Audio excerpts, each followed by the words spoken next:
back, everybody, to another Uninformed Movie Reviews, the podcast. Here it is, the 20th XX. We're bringing it at you. We're going to give it to you right now, everyone, the podcast, that is. Today's another movie ranking episode, and we're talking about the director, Wes Anderson. We feel so hoity-toity right now. The most highfalutin the channel's ever been, I think. Yeah. Everyone put on your finest cardigan and pull out your grandfather's pipe. It's time to talk about Wes Anderson.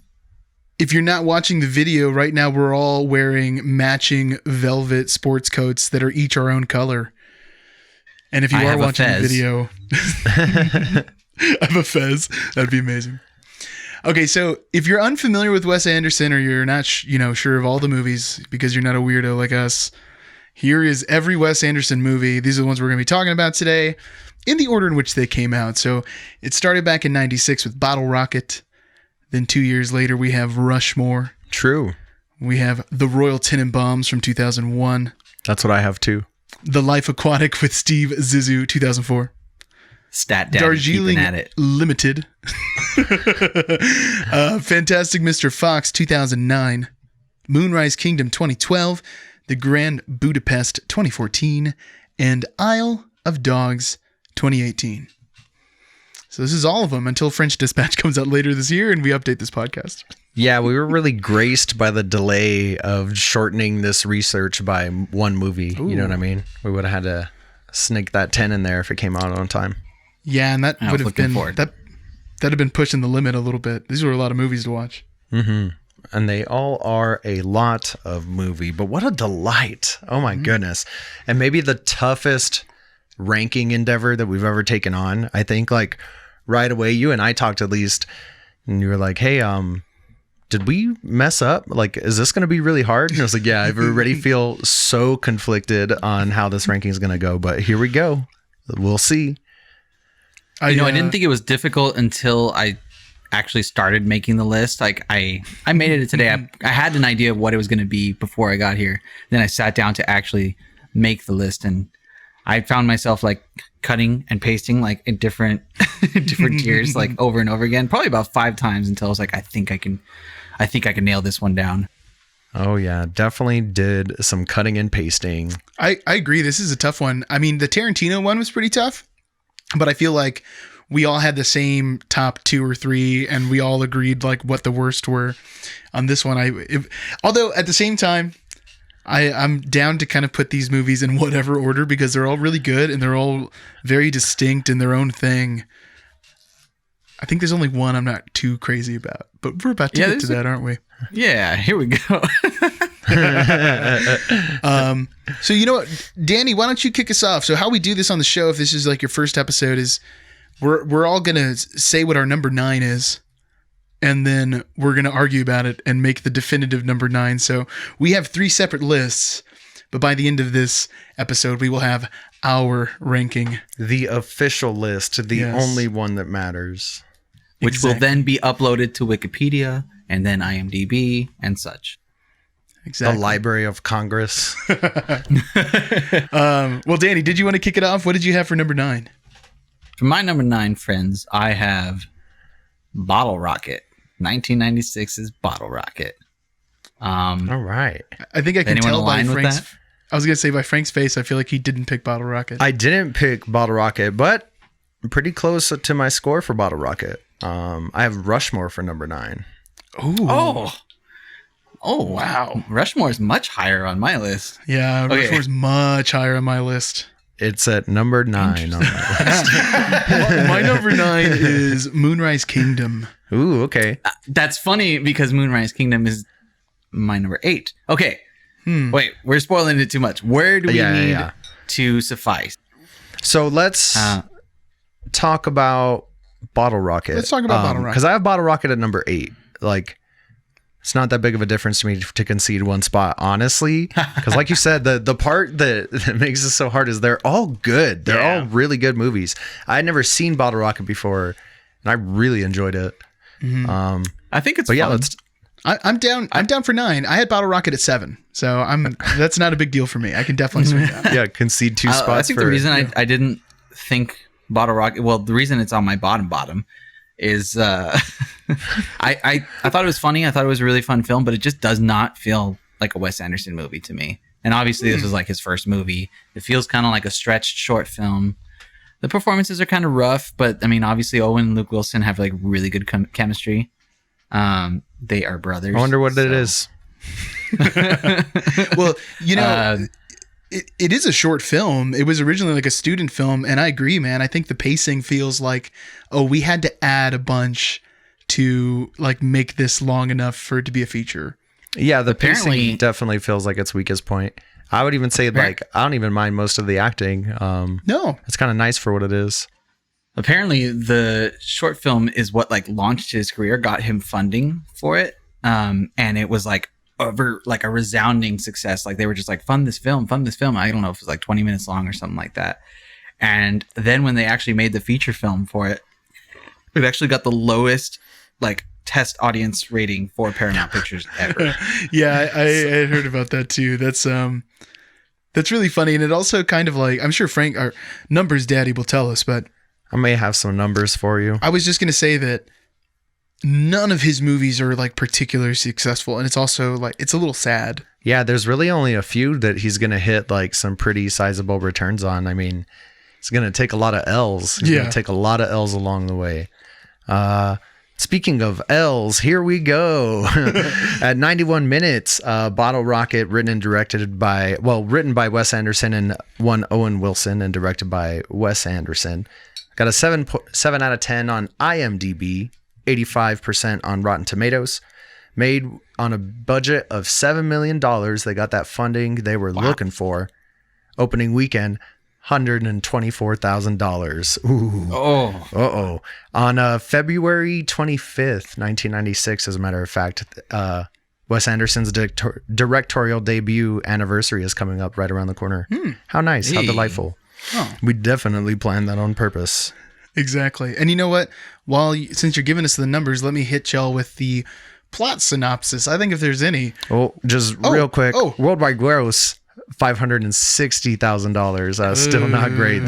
So it never even made 10%. They didn't make back one of the $7 million that they made. I think we're gonna be saying that a couple times today, aren't we? There's a few who don't even and like good movies that somehow didn't. Really good movies that like lost a bunch of money. How do the movie? I guess. Why do these movie companies keep funding him? Because obviously he's unique and amazing. He's one of the best filmmakers ever, I would argue. But it's crazy that like in modern filmmaking, he's not making big returns on his movies. Well, so it's like, does he fund his own movies? Well, I'm sure like some of his money's in it for sure, but I guess hopefully that's just proof that like artistry is still, it's still alive. Something. Hopefully it could also just be him having a bunch of like famous friends, you know what I mean? Like all his crew that he works with. But he does have that. Hitters. After another like 4, Avengers phases and the next like 25 Star Wars movies, it'll be like, no. Movie theaters are gonna be like, you guys didn't hear that Wes Anderson's going to be on the next Star Wars movies? Dude, I would love a Wes Anderson Star Wars movie. That'd be pretty crazy, man. Yeah. What story would they even tell? I mean, they could do anything. I feel like it should be a droid movie, like an animated. It would be a Jar Jar Binks' prequel. If there's anyone who can save Jar Jar, it's Wes Anderson. So speaking of movie genres that should normally be gritty but are quite delightful to watch, David, why don't you hit us with that plot synopsis? So Bottle Rocket is a little all over the place. It's basically like 3 friends who kind of don't like each other, but at the same time keep falling in with each other. They basically make a plan to rob. Yeah, right. They basically make a plan to rob, to pull off a series of robberies until they get mixed up with the wrong kind of guy. And it's really funny because it's James Caan, who's like this mobster guy, and he's famous for being in The Godfather. So it's really funny there. But it's almost got like a Reservoir Dogs-ish vibe.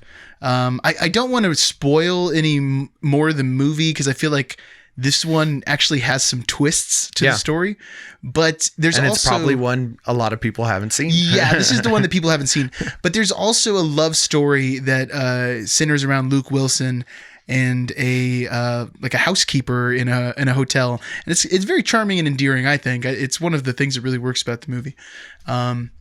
That's more or less it for the plot. I do just want to point out that this is the debut roles for both Luke and Owen Wilson in a film.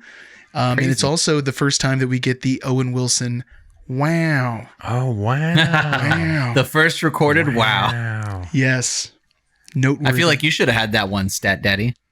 Wow, I didn't have that. That's really more of a fun fact than a stat, but I see what you're saying. I may have some fun facts around the way. We'll see what happens. I have one more fun fact for you too. Hit us with it. This is the only, and in French Dispatch included, this is the only Wes Anderson movie that doesn't have Bill Murray in it. Oh, wow. Interesting. Yeah. There's a lot of repeated actors in Wes Anderson. Bill Murray is the number one uncontested. He's been in every single one except for good old Bottle Rocket. I hadn't made that connection yet. Any thoughts about Bottle Rocket? I mean, I feel like we've covered this one pretty well. I mean, I think it's worth watching, especially if you like Wes Anderson and you just haven't gone back far enough. I wouldn't say it's the one to start with, though. It does feel a bit like he's like a rookie. You know what I mean? He's still tuning it in. Yeah, what Danny said is 100% true, and it's because he's like finding his voice. You know what I mean? This is his first step along the way. At least it didn't suck. It's like Yeah, it was movie. watchable. It was really totally good. watchable.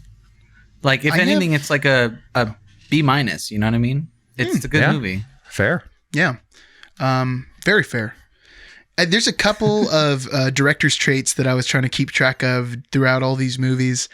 And two of the ones that pop up in this one, well, three of them. One of them, obviously, is like Rolling Stones are almost in every movie, if not every movie. I might have missed one.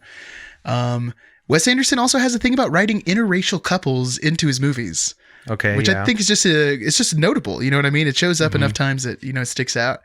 And Owen Wilson, I put this down. This might be a bit of a stretch, but Owen Wilson frequently plays the confident incompetent in these movies, where he has a plan, he's uncompromising, he's not willing to concede anything, and he often plays a total moron. So, and you know what? You mean like in the Darjeeling Limited? yeah. For reals. I'll add one to your list, one that I noticed throughout most of these movies, and is definitely in this one, the theme of broken spoken agreements and debate over whether those agreements were actually made or not.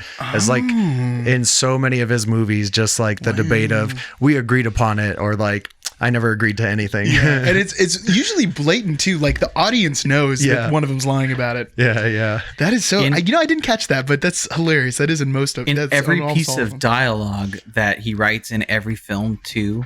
At least multiple times in films, there's all the characters start some of their sentences with "by the way." By the way is like. Try counting it the next time you're watching a Wes Anderson movie. Like I was like trying to sit down and I was like, I think there's at least 20 lines that start with "by the way" in at least 2 films. It's crazy. And it makes sense because all his characters are so like passive aggressive and like conniving with each other a little bit. We'll have to make a Wes Anderson drinking game once we finish the podcast, and we'll put it on the Instagram, the official Uninformed Movie Reviews Wes Anderson drinking game. Take a shot every time he says "by the way." Or you know what's interesting? A close up of someone's face, deadpan. I know we talked about how this is kind of his first film where he didn't really have the Wes Anderson voice. Obviously, I think that comes in Rushmore. But this is also one of the only films that doesn't have a dedicated color palette that I noticed. There's no color palette to this film. I mean, it kind of looks almost just like a typical 90s movie, almost like a what's his name, Mike Judge film. That's what I thought when I was watching. It's got the same color palette as like Clay Pigeons, that like that crime drama. Yeah, beautiful thing to pick up on too. Even the costuming isn't as the costuming's another big thing in all these movies, and it doesn't feel as distinct in this one. And that's interesting. I think as we go on through the list, I think we should say like what the color palette is for each one without we have not conferred about what color palettes are for each one, because there are different ones for every one of them. I'm just going to say pastel. That's going to be my go-to answer. And you'd be correct. It's non-specific answer. Well, Frank, why don't you give us your? Well, wait, we know your number 8 was. Yeah, so let's see how this would affect my list. And you guys are saying Rushmore is much higher for you. David, you said he had Moonrise Kingdom at the bottom? Moonrise Kingdom is my number 9. We're going. Moonrise Kingdom is my number 8. Interesting. Okay, so I was going to say, let's talk about Moonrise Kingdom a little bit, because the weird thing for me, Moonrise Kingdom is a movie I look back on like in really high regard, like most of these movies. As I was writing my list, it was one for me that like continuously got bumped down for other things. I was like, well, like if I move this up, what would I concede? And Moonrise Kingdom kept like falling a little bit. So I just think that goes to speak like, I don't know. It's so tough. It's gonna drop one more time. Yeah, I'd almost feel okay just conceding Moonrise Kingdom down there. I don't know. I say so. What else? I agree with put it. that Like, low, honestly. Besides Rushmore, this was my first time. But I guess we'll get. This was my first time watching Moonrise Kingdom. Really? And yeah, it was. I didn't watch it in 2012 when it came out. I actually slept on this one for a while. And I gotta be honest. I personally couldn't feel the rhythm of the film. I thought it was beautiful aesthetically. I loved Bruce Willis. I loved Edward Norton. I just can say it. None of it grabbed me quite like the other movies did. It's kind of strange. There were some parts in it, content-wise, that kind of creeped me out a little bit. But I'll say it's a decent film. I liked it better than Bottle Rocket for sure, but I'm okay with it being number 8 for me. It's still my number. The reason I put Moonrise Kingdom at number 9 is because it's the only Wes Anderson movie that I have any kind of issue with any of the performances, really. And the 2 young characters in this movie, which Moonrise Kingdom surrounds, they're a little rough. You know what I mean? They're kid actors, and they're not Macaulay Culkin. So it was just a little bit like, most kids aren't Macaulay Culkin. They're not even like an Abigail Breslin or like you know what I mean, like Dakota Fanning, little girl from that. Curly Sue. Yeah. Compared to, oh, sorry. No, you're right. I was just gonna say, like, they can't carry a film, both of them. Yeah, even compared to other young child actors who show up in the Wes Anderson movies, they don't really stand out that well. I mean, overall, it's just not. It's not my favorite. It's not bad, but I agree with you. There's something about the connection that feels a bit off. But we should go with the numbers, too, right? Though. Sorry. Yeah, let's go with the numbers. One actor that did stand out to me, if we're just talking about performances, because it wasn't really a performance, but his face. A little actor by the name of Gabriel Rush, who in this one plays DeLuca, and in the Grand Budapest Hotel plays Otto, the new lobby boy with the curly hair. You might recognize him from a movie that's been talked about a whole lot on the channel, and not in high regard. Is it The Thing? He is the lead in Scary Stories to Tell in the Dark. Yeah, that's right. Yikes. Gross. Mm-hmm. He's not on a good much track. a fun fact, but an opportunity to talk about how that movie sucks yet again. Back to the numbers. 2 years later, and we're still dunking on it. Yeah, dunks. Moonrise Kingdom, 2012, 95-minute runtime, which is going to be like in the average runtime in most of these films. 7.8 out of 10 on IMDb. 94% on Rotten Tomatoes, pretty high one on Rotten Tomatoes. I think that's a little gracious on both of those. And it's also weird for Rotten Tomatoes. It's weird when Rotten Tomatoes gives a movie a high score. It's like, you guys are usually poo-pooing on things. What happened here? This one's going to be a writing team of Mr. Anderson himself and Roman Coppola, one of the many Coppolas. Made on a budget of $16 million. Got a good bit more funding on this one. Made a bit more on opening weekend, $522,000, for a grand total of $68 million and some change. Yay! This one was a hype machine for sure. Like, I remember when it was coming out, people were stoked for it. I don't know. I mean, this is definitely one that feels like a Wes Anderson movie for sure. It's unmistakably a Wes Anderson movie. A lot of really great moments. Lots of charm.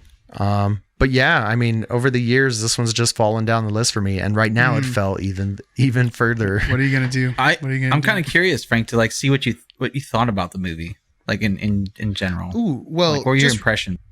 real quick, before we jump back to impressions, let me just like hit this quick plot synopsis here. We have another director trait, a young couple who falls in love, are on an island. One, just a daughter who lives there locally, and the other, a troubled youth who is recently orphaned and is in and out of adoption. And he's part of what is which is basically like the Boy Scouts, but maybe a little bit more seriously. More like Cub Scouts, right? Yeah, I guess. Like it's a little more intense than Boy Scouts, whatever. Eagle Scouts. I don't know what the order is here. Yeah, I'd say Eagle Scouts. You're right. But these two run away into the wild, and an adventure awaits. There you go. Yeah. It's like two troubled children with their troubled past trying to like, I don't know, like find themselves and escape reality and stuff, and all their like messed up adults. And the adults and their storylines are really like the strong points of the movie for sure. Like you said, sometimes you get a kid and they don't act very well, you know what I mean? But at least it wasn't a 10-year run series where they were stuck with this like crappy kid actor. They had to replace it with somebody mid-season or something, as you do. Bill Murray kills it in this movie. Yeah, Bill Murray kills it for sure. God, I can't believe Bruce Willis is awesome. Bruce Willis is dope. Edward Norton. And I was gonna say, I think incredible. Is this his first time showing up? I think it is. In a Wes Anderson film? Mm-hmm. Yeah, I think so. Yeah, I mean, I think it's his only. It feels like a Wes Anderson movie. Super charming. Edward Norton's only? No, it's not. He might be in one of the animateds too. He's in Isle of Dogs. And he's definitely, and it makes it a movie that's very close to you right now. You could say it's hiding right behind you. Yeah, he's in Grand Budapest too. And he'll also be in the French Dispatch. Totally so he's made his regular status now. Yeah, to be featured. Which Grand Budapest came out after Moonrise, so this would be his first outing with Wes Anderson. Yes. See. And he came to the party. A lot of these movies, especially past a certain point, just turn into like big cameo fests. It's a lot of fun. Well, that actually, to me, the more and more I think about it, the more Wes Anderson is just like a friendlier, more hipster Quentin Tarantino, where they have a striking visual style. They have a cast of regulars that they bring back. And they both have this soundtrack selection that's shown that they have a large vinyl collection, like a lot of like out of print stuff that people like don't have ever listened to.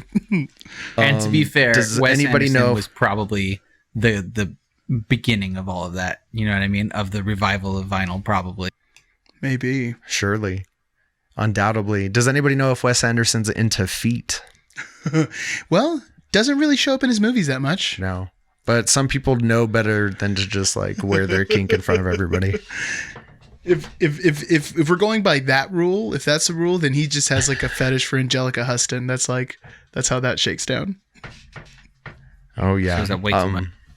But yeah, like Danny said, Moonrise Kingdom, or like we were talking about, Moonrise Kingdom has its problems in the child acting, and there are some moments that are like a bit uncomfortable. But I get it. It's like a story about like these two kids off on their own pretending to be adults. You're going to get into some weird areas. But it's not that big of a deal. Well, it's very French film. You know what I mean? It's very like, French film. It's like, it's the cousin Michael Cera wanted to go see, or it's the movie Michael Cera wanted to go see in like Arrested Development. Yeah. Yeah. It gets into some Dangerous Cousins territory, but without the incest. Les cousins dangereux. But yeah, I mean, I would recommend all these movies. So, I mean, it should go without saying after this. If you haven't seen it, I recommend it. Give it a watch. We should talk about the color palette for this movie. Ooh. For me, it's obviously that bright, almost faded highlighter yellow is like totally like permeates the entire film. Then you got the khaki from the Khaki Scouts. I was going to say the beige, yeah. And it's just like an autumn color palette, really. Yeah. And earth tones for the island and stuff, you know? And some strong greens too, like the forest green. Like it's very earthy. Very earthy. Yeah. Very earthy. It's really pleasing. Tones. Like, although I said, though I didn't like the substance of this movie or like the story much, like some of the acting's great, but the movie is beautiful to look at. Like it's really aesthetically pleasing. my least favorite plot for sure. This is the one that I'm just kind of like, okay. Even Bottle Rocket, I'm more into. The plot for Bottle Rocket is dope. You know what I mean? It's hilarious. It's funny because it's so dumb. Yeah. Yeah, it's fun because they're total idiots. Oh, and you know what? A big theme in this one, that is a theme in Bottle Rocket too, and in most of these movies, is like the characters who are just like lost. This like feeling of them just kind of like blowing through the wind, trying to like grab a hold onto something. And to me, that comes across a lot is like problems of the upper middle class. Yeah. That's what I wrote down. There's a lot of these movies where it's like rich, well-off to do people who now have a bunch of problems that they've brought upon themselves. It's just the hierarchy of needs. Yeah, people. Classic, I was gonna say your people Maslow, whose your hierarchy so of much needs. they like got to worry about this self-actualization. Yeah, who's got time for it? And to be clear, in this case, I'm talking about the young girl, not necessarily the troubled youths.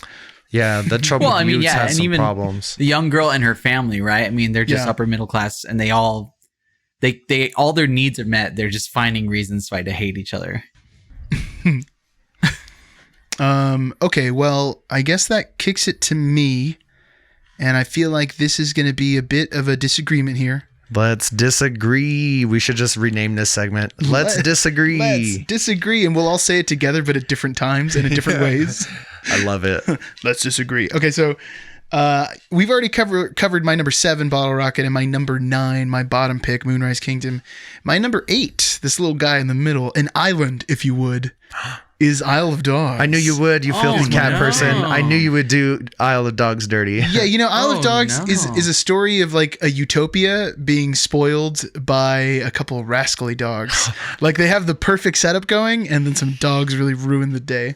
Yeah, that fascist regime really almost pulled it off, David. Okay, so I'm sure we're not going to talk about this movie here, but what do you guys have next on your list? Where are we at discussion-wise? Mine's Fantastic Mr. Fox. Oh, I was going to say, I think no matter which of us goes first, there's going to be some controversy, but no controversy here. I also have Fantastic Mr. Fox at number 7. Hey, I actually prefer Isle of Dogs to Fantastic Mr. Fox. I was surprised at this too. And it was my first watch for Isle of Dogs, and I almost like tried to squeeze in a rewatch before I give it back to you. It's great. I definitely, what a bunch of good boys. I don't hate Isle of Dogs. You know what I mean? Maybe a bit too many dogs. That's one thing. Especially when Japan actually has an island of cats in real life. It's like, you're making a movie about an island of dogs? Japan. What's going on here? No, David, it's not Isle of Dogs. It's I love dogs. Yeah.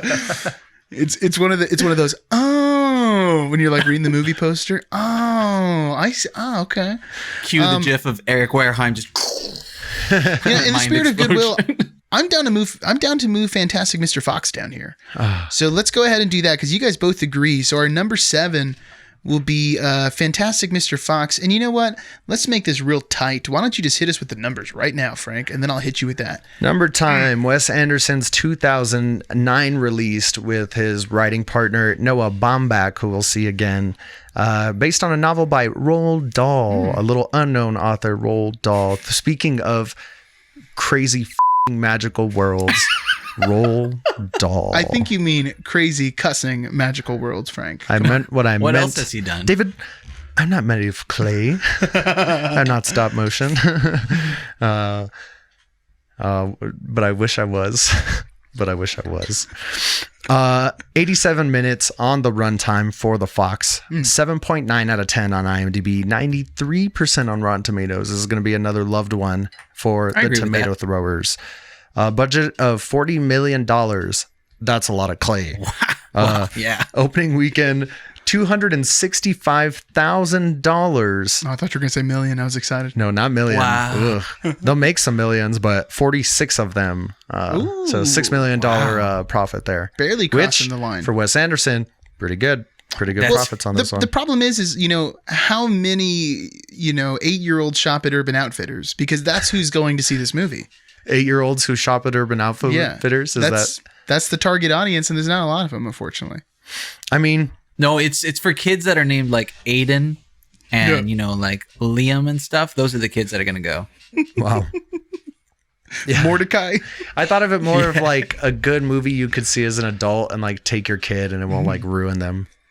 Yeah, although some of it is like a bit violent. Yeah. Like there's some like really intense themes. They're wild animals. They're wild animals. But I think it's like It's like Where the Wild Things Are. And you know what? That might even be a movie pairing. They might have come out pretty close to each other. Hey. They did, I think, yeah. I haven't seen that one in a good bit. Could be a good excuse.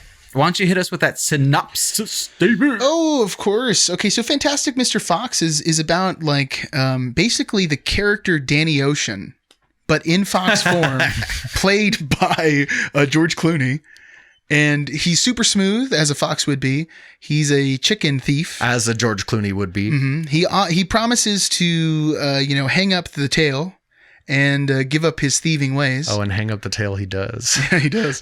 But unfortunately, he finds himself in this scenario where he's angered 3 local farmers who join together in an attempt to kill the Fantastic Mr. Fox. Does he succeed? You'll have to watch the movie and find out.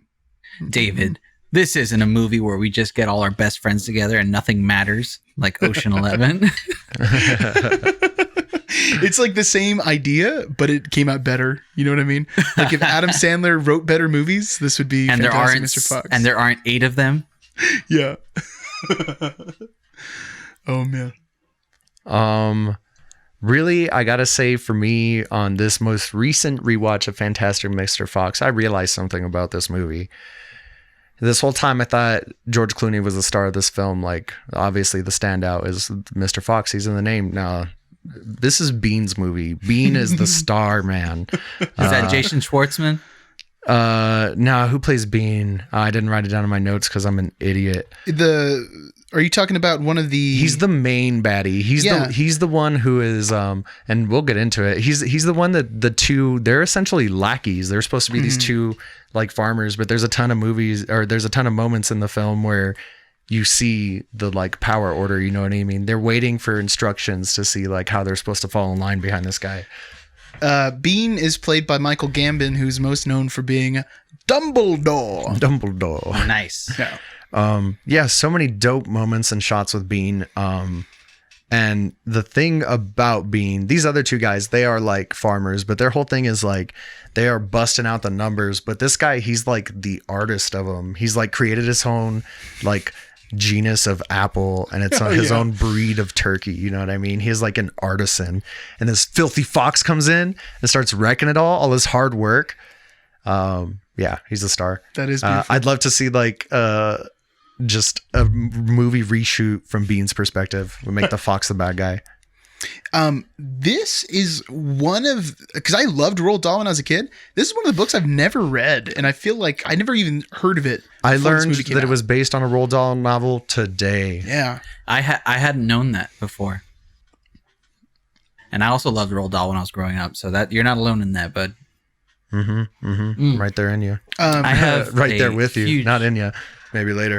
Right there in me. Gotcha. Yes, you heard right, folks. It's 2021. Let's get crazy. I gotta say, I have a soft spot for claymation. I love animation. I love claymation.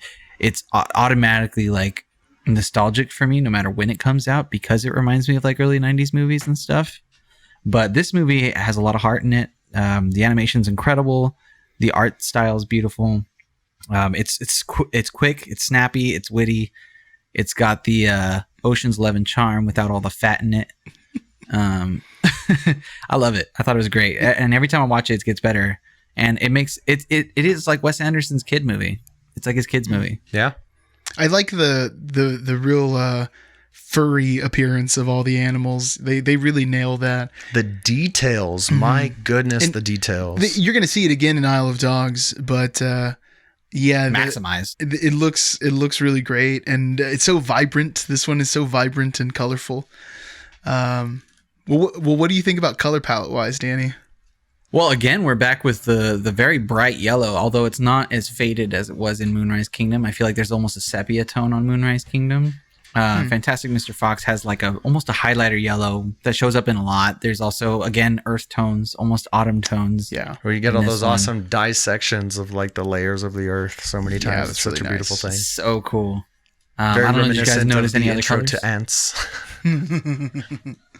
Very ants is what he's saying. Oh, wow.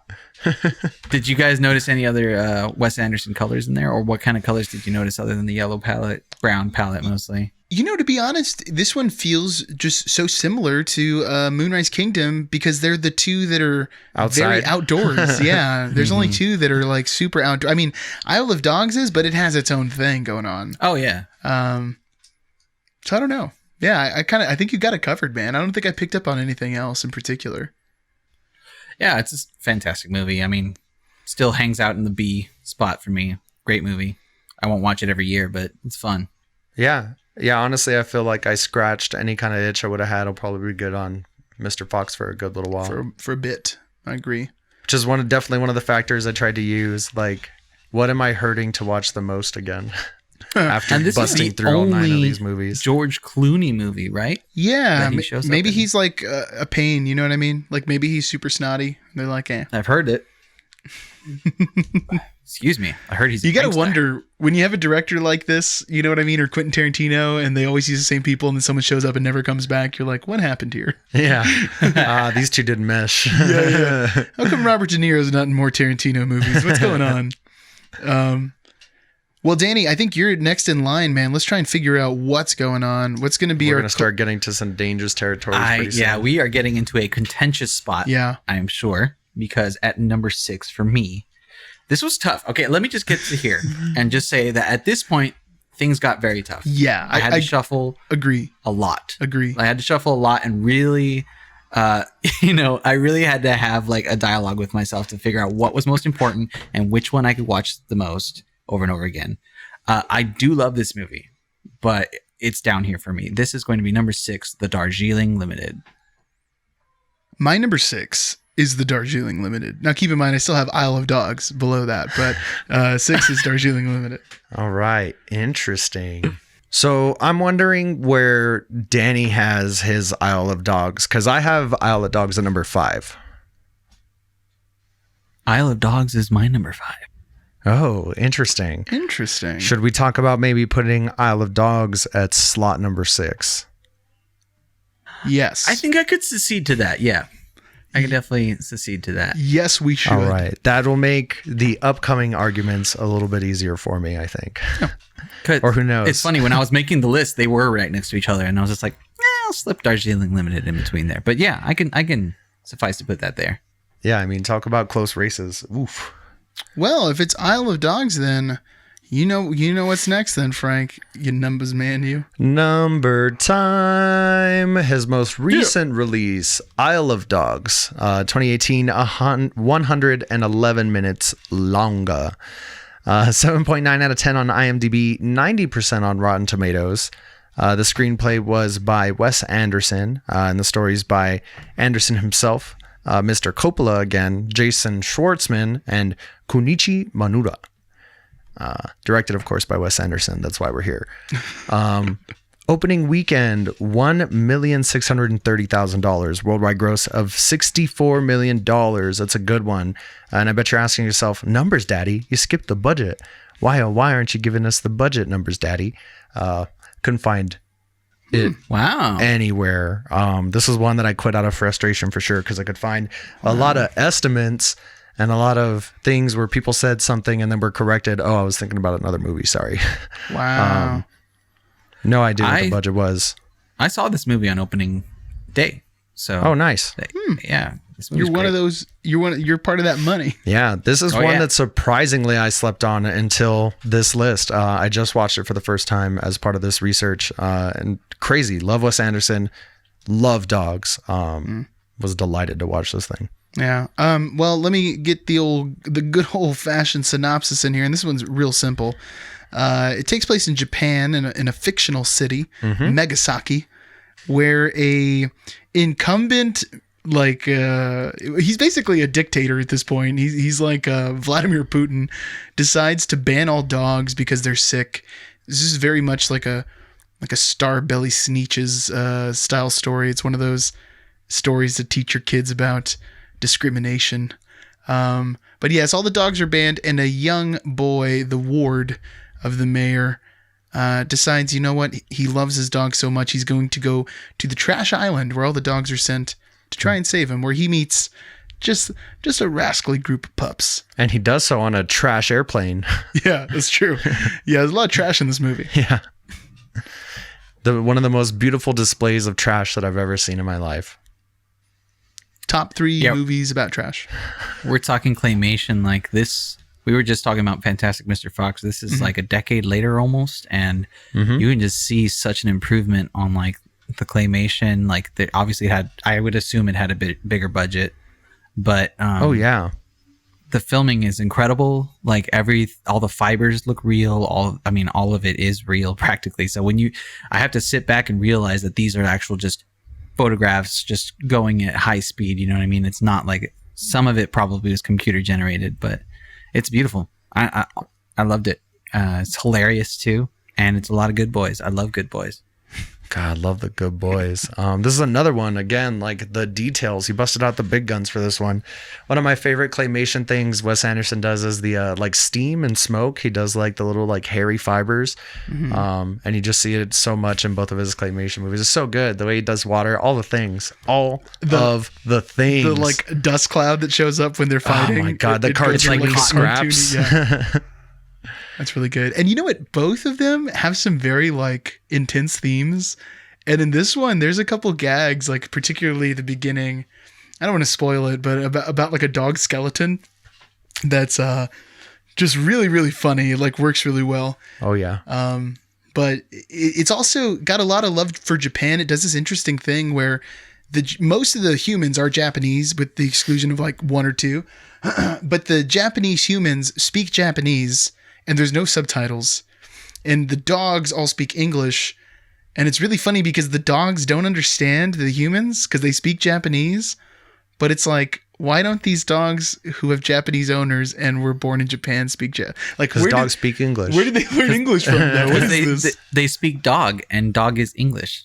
Yeah, the common fact. Well, I think it says at the beginning that like all the dog is translated to English, and all the humans are in their native language. All the barks are translated into English. Yeah, it's just funny. You think that a dog would at least understand a few words of Japanese? I don't know. I'm picking too far into this for no reason. Maybe sit. Maybe lay down. Maybe good boy. Fit you. Well, there are a couple like that. Yeah, for sure. Not enough cats, but I'm willing to overlook that. The right amount of cats. If anything, just a little bit too much cats. This movie has such an interesting like memory spot for me because there was this day I was going to watch a movie with my family. Like we were going to go to the movie theater and watch a movie. Movie theater? What's that? Well, kids, many years ago, I usually dread going to the movie theaters with my parents because my parents will pick the movie. And this is how you end up watching Knowing in theaters. Yeah. When your parents are picking the movie. The Last Witch Hunter. Yeah. That or Left Behind, you mean? Yeah. Thankfully, I don't think that one's a theatrical release, or maybe I would have seen it. I was living on my own by then. I was safe. But I'm going out to the movies with my parents. I see that Isle of Dogs is out. We're with my niece, who's like a total weeb. She's into like all the Japanese stuff, all the Korean stuff. And it was just so funny. It was like all 3 of us, there was something in the movie like for us, like it's like my hipster needs were satisfied. The Japanese weeby stuff for my niece was there, and then my mom just loves dogs, so it was perfect. Everyone had a great time. In that dogs, moment, uniting you families. All were otaku. Yes, exactly. Man, this movie's just great. This movie's just awesome. I love the Robo Dogs. What a Japanese thing to have like a robot villain who's just a robot version of the good guys. I mean, they did those robot wolves to scare away the bears that were coming into the cities. Wait, dude, this was one of the dope things that happened in 2020. There are these bears coming into the cities because of like, that's how nature works. We infringe on their natural habitats. But I digress. So they got to scare these bears away, you know what I mean? Because people live there, and they're not as strong as bears, way less claws. So they made these like evil-looking wolf robots, and they worked. They scared away the bears. Wow. Okay, there was your early. Oh, that's interesting, everyone. Yeah. Today I learned that Japan has bears.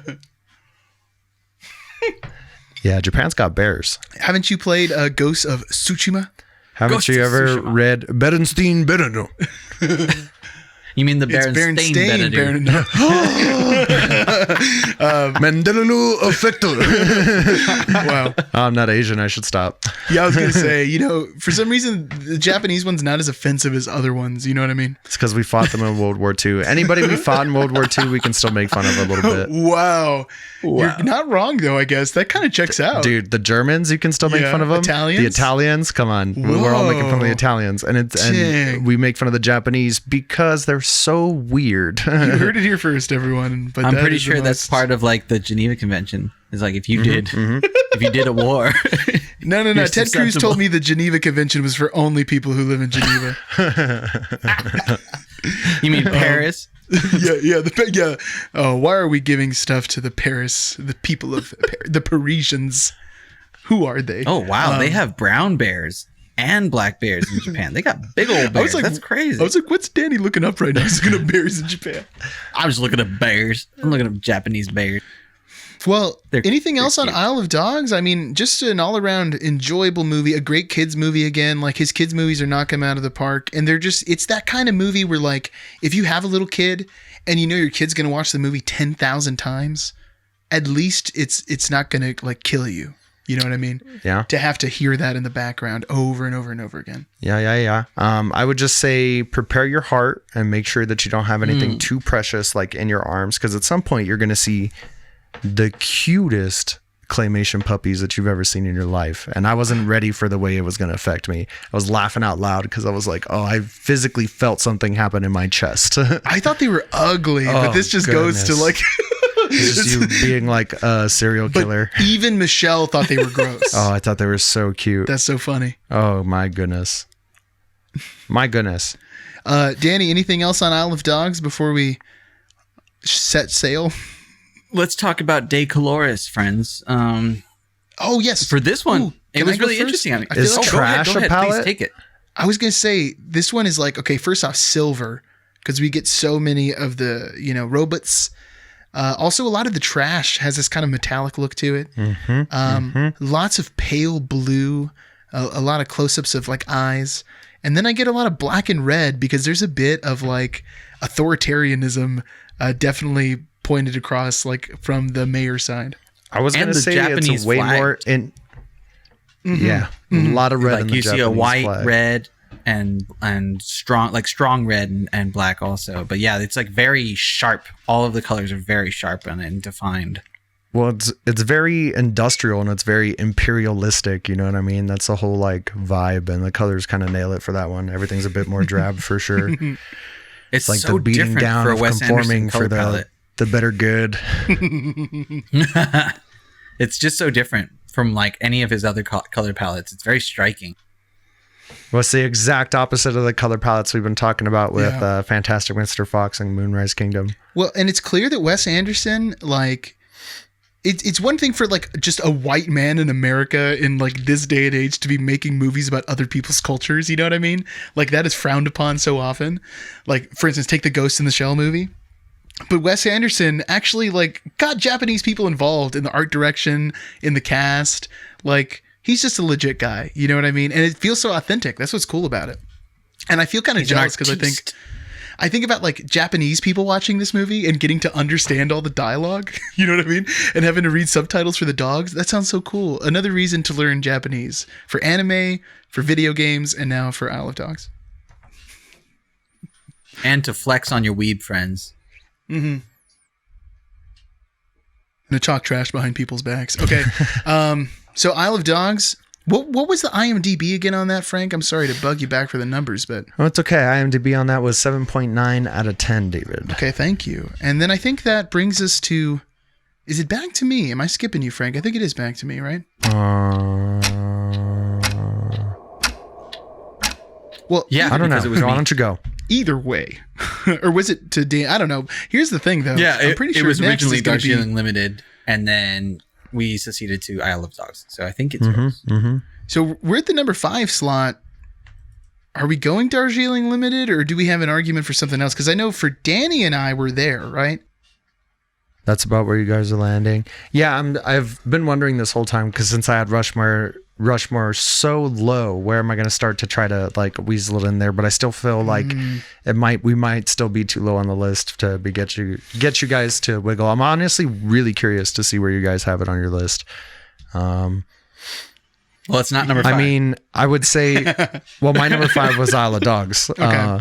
I was the first to reveal my number 5. I have The Life Aquatic for number 4. That's like what I have coming up next, aside from Rushmore, which I have sitting down here at 9. The Life Aquatic is also my number 4. Huh. The Life Aquatic is also my number 4. Whoa. Okay, so that one stays. Ding, ding, ding, ding, ding, ding, ding. Give me a yeah. That's weird because we hit that there, so we can't do that. I mean, I might have to concede Darjeeling Limited here. I think you know what? I'll be okay conceding it, even just like I was for Moonrise Kingdom, because when we first set out on this, in my head, I was like, well, Darjeeling Limited's going to be my number 1. I might have to fight for that a little bit. But it fell down to number 3 after my rewatches. Wow. So I'd be okay conceding number 5 for Darjeeling Limited here. Why don't you hit us with the numbers before? Because I was about to get right into something, but... To Darjeeling? I think so, if everyone's in agreement. Yeah, I think that's what we're doing, right? Let's put it in. All right, to the numbers. 2007 release for Mr. Anderson, running 91 minutes. Got a 7.2 out of 10 on IMDb and a 69% on old Rotten Tomatoes. May not be the best score, but it's definitely the best number any of these movies has gotten so far. That's without a doubt. This one was, he was accompanied on his writing team by Mr. Schwartzman and Mr. Coppola again. Made on a budget of $16 million. Opening weekend of $134,000 with a worldwide gross of $35 million. Not too shabby on this one. That's real nice. As far as plot goes, this one's relatively straightforward. The most train of the Anderson movies. Yeah, a lot of train in this movie. Second to Grand Budapest. Top 3, bottom 3 movies about trains. But Darjeeling Limited is a story of 3 brothers who are a bit estranged but have come back together to go in search of their mother, who they believe is somewhere in India. And on the way, guys, they discover themselves. And they rediscover it's really about the journey. Their love. The journey with the friends we made along the way. Yeah. They didn't know where they were yet, but they found out along the way. Yes, that's a good one. Wait, say that again? I mean, this is probably, up until recent years, the Wes Anderson movie that I rewatched the most. Probably because it's so good. It's so good, like a lot of these movies are. But I always got a soft spot for the brother stuff. The brother thing is always going to get me. Just like the dogs pulled me in for Isle of Dogs, Brothers is always going to get me. That's why Frank's favorite movie is Four Brothers. I, too, love a good movie about brothers. Although the father-son movie gets me even more, I think. That's where it always gets me. Although, I am not sold on these guys being brothers. That's one of the only things about this movie that I'm not crazy about. There's something about the chemistry, and it's particularly Jason Schwartzman. I think it's just because he's such a weirdo. I don't believe that he's related to these other 2 guys. I get it. I see it. Whereas like in Royal Tenenbaums, that family just feels so real to me. They feel like people who grew up together. I don't know. Maybe I just needed Ben Stiller in a tracksuit. Yeah, I don't know. I didn't feel that at all. I definitely feel like they're brothers. I don't feel like those brothers felt like they were sold on being brothers either until like the end of the movie. I guess that's part of it, right? Frank, they were all very estranged. That I predicted that this was going to be pretty high up on your list because of the brothers hood part of the story. Just because you and that giant gorilla, have a tough time. But no, I mean, I just like stories about brothers. I don't like my brother. Those are different things. That's why he likes these movies, so that he can pretend what it's like to have a great brother. Like, wow, is that what it's like when they're kind of cool and like witty and not addicted to I think one of my favorite parts. I mean, these guys are all juiced up on opiates the whole time, though. Yeah, they are. One of my favorite parts is that there's obviously the thing is like the message of the movie is that we made the friends along the way and stuff. But it's I love that they get to their mom, who they've been like this whole journey for, and it's just such a wet fart. Like she's just like she's like a nun in like the Himalayas or something like that, and she's just doesn't even care that they're there. I love that she goes on a spiritual journey to like India, the middle of India, nowhere, and then she's at like a Catholic monastery, this like Western religion. That is funny. That is really good stuff.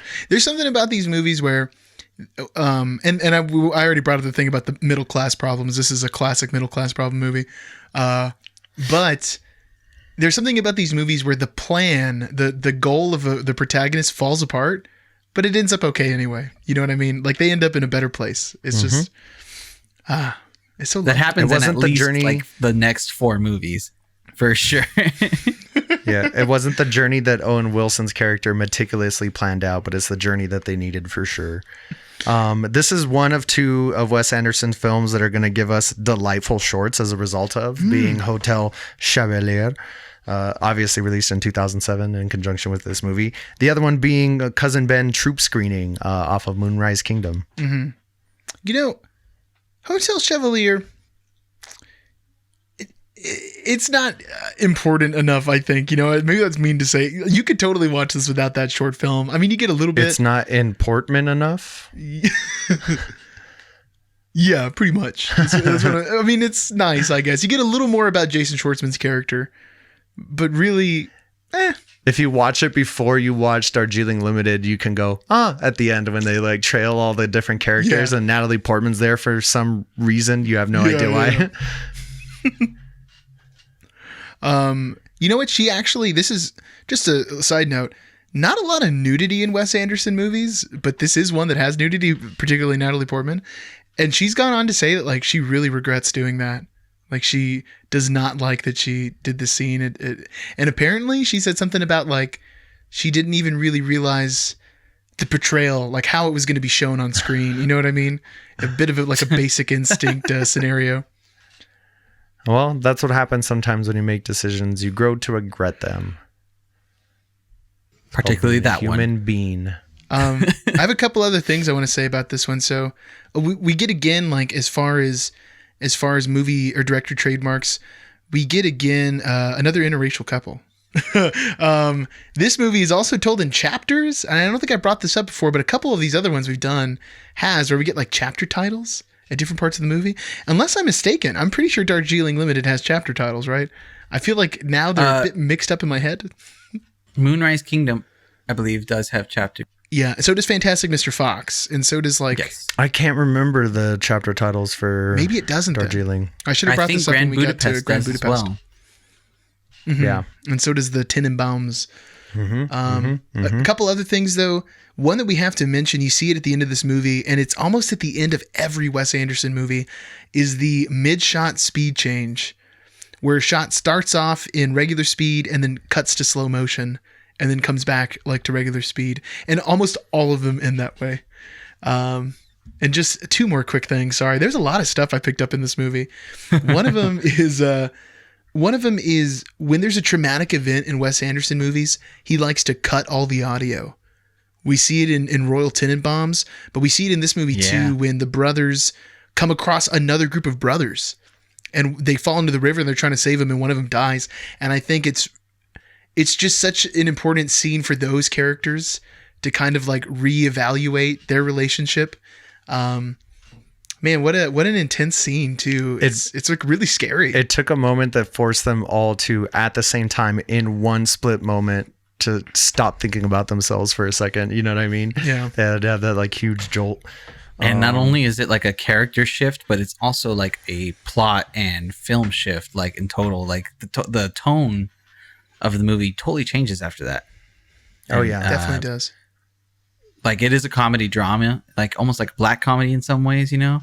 But it like hits that moment and then it's just like drama. God, maybe one of the best black comedy jokes in the whole thing when they finally make it to their mother and she's like, I told you not to come. There's a tiger. And they're like, well, we thought you were full of it. And he's like, no, we're not full of it. And she shows the tracks. She's like, yeah, I ate one of the sister's brothers. And all the brothers laugh. And she's just like, I'm not kidding. That's good. Speaking of director themes, this is going to be a big one for like the broken agreement thing for sure. They're constantly going behind each other's backs. That's so funny. And one of the big things I love about Wes Anderson's characters is they have these magical moments and these magical worlds that feel so fanciful and like so much better than real life. But when these magical moments are happening, they're talking like how people would talk in a situation. Like these guys come across these brothers and being like, hey, look over there. I think something bad's going to happen. Owen Wilson is just like, check out these assholes. That's really good. I'd say Owen Wilson is the star of this movie for sure. Easily. Yes, this is Owen Wilson's best role, and he has the most to work with, and he's just hilarious. Oh, yeah, it's so good. I love at the end of this movie, because the whole movie they're traveling, they have their dad's luggage, and it's got his name in all the luggage. It's a really beautiful set of luggage. And when their trip ends up being a total disaster, like they don't get what they wanted, they have to jump back on the train at the end, and they're running after it. But the luggage is weighing him down, so they're like literally dropping their dad's baggage. Yeah, like at the end of the movie. He's so subtle with his humor, you know what I mean? But it adds so much of that whimsy. I love that stuff. This is one of the most heartfelt out of his whole catalog for sure. Like, it's not the most what's the word? Like, if you're new to Wes Anderson, I wouldn't recommend this one as the first one for you. Because this one is like maybe your second or third Wes Anderson film. It's darker, like we say. It's a slow burn in a lot of ways, but it pays off, and it is super family oriented. It's really beautiful. It's like a recovery of a family.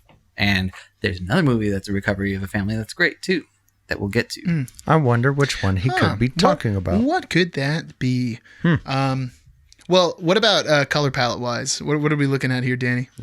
This is interesting. It's almost like a deep jade green. There's like deep forest green, dark navy blue in some places, and like a lot of blues. Orange and red too. It's like the colors of India. Just like he really dialed into something that looked very Japanese. He does it again, but with a different culture in this one. I'm glad nobody went with the wrong answer. A lot more brown. Oh, yikes.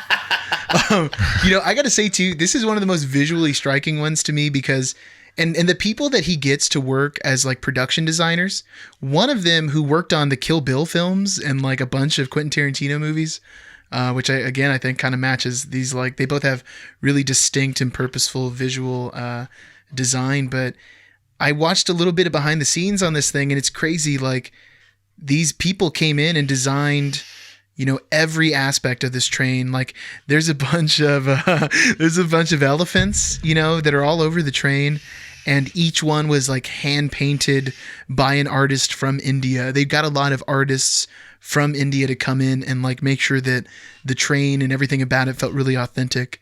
And I think it really shows. It just feels so lived in. It feels like, millions of people have been on this train and have had adventures and journeys and stuff. It's really cool. Oh, yeah.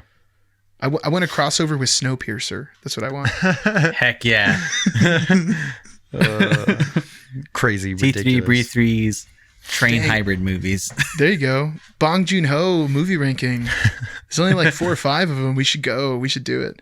I'm down. A nice light one. And we need to get Wes Anderson and Tarantino on a film, man. I know Tarantino's almost done, but God, can you imagine? That would be crazy. That'd be pretty nuts. Or I mean, I would like that because it's so striking. But one that I feel like they would go really well together would be like Edgar Wright and Wes Anderson. They have some of the same kind of feel, like beat wise. And I'm not sure how well Tarantino would play with somebody else as specific and quirky as Wes, like as himself. You know, like a little bit of an argument or something. Yeah. Or just like not like what is it called? Irreconcilable differences. They like just wouldn't be able to see eye to eye. Well, it depends on what his stand on feet are. What's his stand? Oh, dude, you like feet too? Sick. We're going to be... Did we just become best friends? How do you feel about geysers of gushing blood? How do you feel about that, Wes? So... I believe that's going to take us to our, like, unanimous number 4. Unanimous! The Life Aquatic with Steve Zissou. Yes. He is the Zissou. The Zissou. Sorry, I'm scrolling. I had to change where I was viewing my notes, so I'm having to scroll and adjust here. It looks so much better on my MacBook, but what are you going to do? Unprofessional. 2004 release, coming in at 119-minute runtime. It's got a 7.3 out of 10 on IMDb with a 56% Rotten Tomatoes. What? Way too low in my opinion. Wow. But Yeah, that's a little harsh. bit more what I would expect from Rotten Tomatoes. This has been a weird list for Rotten Tomatoes. Yeah. It's been way higher than you would normally expect to see. When you have Moonrise Kingdom so high and Steve Zissou so low, you can't really trust Rotten Tomatoes. Well, you know what else might be part of it? By the time Moonrise Kingdom came around, there was like a considerable Wes Anderson like fan base. You know what I mean? Yeah, versus chronologically this being his fourth like release. Yeah, and it might be like too quirky for people. Like imagine all the reviews written back then, maybe not so favorably, but this is going to be another writing team joined by Mr. Baumbach himself. Created on a budget of $50 million. Had an open weekend of $113,000. Coincidentally, on my brother's birthday in 2004. Happy belated birthday, Juice Boy. Worldwide gross, $34 million. So they made some money, not all the money that they spent on it, not even close, but. And you know what? I just wanted to just throw this in here. Noah Baumbach, this is the first time they worked together. Noah Baumbach is a director himself. He did like Squid and the Whale. He did Marriage Story, which got a lot of positive confirmation. But this was the first time that he didn't write a movie with Owen Wilson. And it's also because Owen Wilson was becoming a very popular actor and much to thank for the roles that he played in previous Wes Anderson movies. So he's in this one, but he just didn't have the time to write it. So we have He's also here. Hansel. Yeah, I mean, this is like Zoolander time and like Shanghai, what is it, Noon? Shanghai Noon. Wonderful that movie That's is. busy season for Owen Wilson. Yeah. The early 2000s. I guess the aughts, if you will. This was the time when he was just going around town saying, wow. Well, quick plot synopsis. This one's a bit strange. This is very much a movie about Jacques Cousteau, inspired by famous filmmaker and adventurist. And basically, we have a man who's made these nature documentaries that were once heralded, but now he's in the sad Bill Murray phase of his life where people don't like him as much anymore, and his business is failing. It's kind of rejuvenated by Owen Wilson, who may or may not be his son. And there's many adventures involving pirates and Jeff Goldblum and pregnant Kate Blanchett.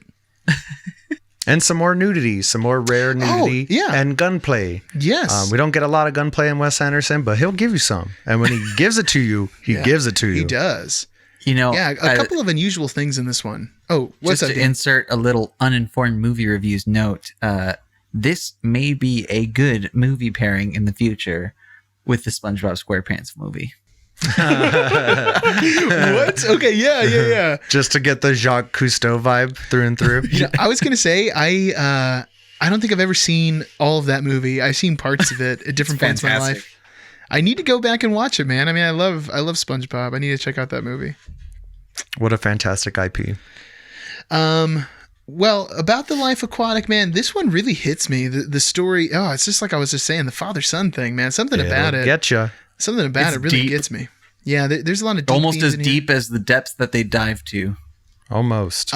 Speaking of which, the visual styling in this movie is one of my favorites. The little bits of claymation that you get. Yeah. Oh my God. Every time the fish show up, it's these like claymation fish, and we're getting like beautiful. Not to jump ahead, Danny, but beautiful color palettes, like so many deep blues, deep like seaweed greens. We also get like coral stuff and like a lot of steel from and like sunken even like ships. the old theater-esque like stage work they have, on sometimes they'll have like the submarine and they'll have like the wood blankets of like the waves moving and stuff, and it's not so much claymation at that point where it's actually just like a physical shot of like theatrical type of background. Yeah, they're play sets. It's beautiful. theater. It's super unique. Also, I mean, we're talking about aesthetics. This has one of the most iconic aesthetics that any Wes Anderson fan can know of, and like has probably dressed as for Halloween. You know what I mean? That's an easy one. It's a cheap Halloween costume. Yeah. I mean, but it's a great costume. You know what it is right away. Dang, we should do a Halloween where we all do Steve Zissou, but nobody's allowed to do like the basic Zissou. You have to pick like a special moment Zissou. Or we do like a Halloween costume where you have to have like a little bit of every Wes Anderson movie in your costume. Ooh, pick an actor and then dash dash a little bit of everything. This is another one where Bill Murray just, I mean, obviously he steals the show. He's the main character, but my goodness, it's just amazing. Like, you just get to see this man like hit rock bottom. It just keeps getting worse and worse, and I love it so much. He's such a garbage human being. Yeah, he's got a Larry David Curb Your Enthusiasm thing where he's just like the worst, and you love watching him be the worst. Yeah, totally. I love the search and destroy scene when they get taken over by the pirates, and he decides, you know what, I'm done with this. Like, give me that gun, and he just starts shooting all the pirates. It's so ridiculous, with like no concern for anybody's safety. Yeah, exactly. Because he doesn't. He's not concerned with anyone else but himself. Yep. And he needs to make his movie, and that's like the bottom line. This is also the first appearance of Willem Dafoe in Wes Anderson. Ooh, and boy, is it a good appearance. Yeah, I love him. He's so delightful. Much. He's like a sneveling little henchman. He wants so bad to be like Zissou's son, and then he wants to be on the A squad. Yes, he wants to be on the A squad, but he's B squad leader. Yeah. You know, so you know, I got a weird fact about this movie. So in the movie, Cate Blanchett plays a pregnant woman, and they had to do one of those like castings on her body to, you know, they put the whatever it is, you know, the movie making magic. They want to make a cast that's going to fit her, so they're going to custom make a prego belly. And when they're doing it, she passes out, and when she wakes up, she's like so confused because she's never passed out before. This is like the first time it's happened.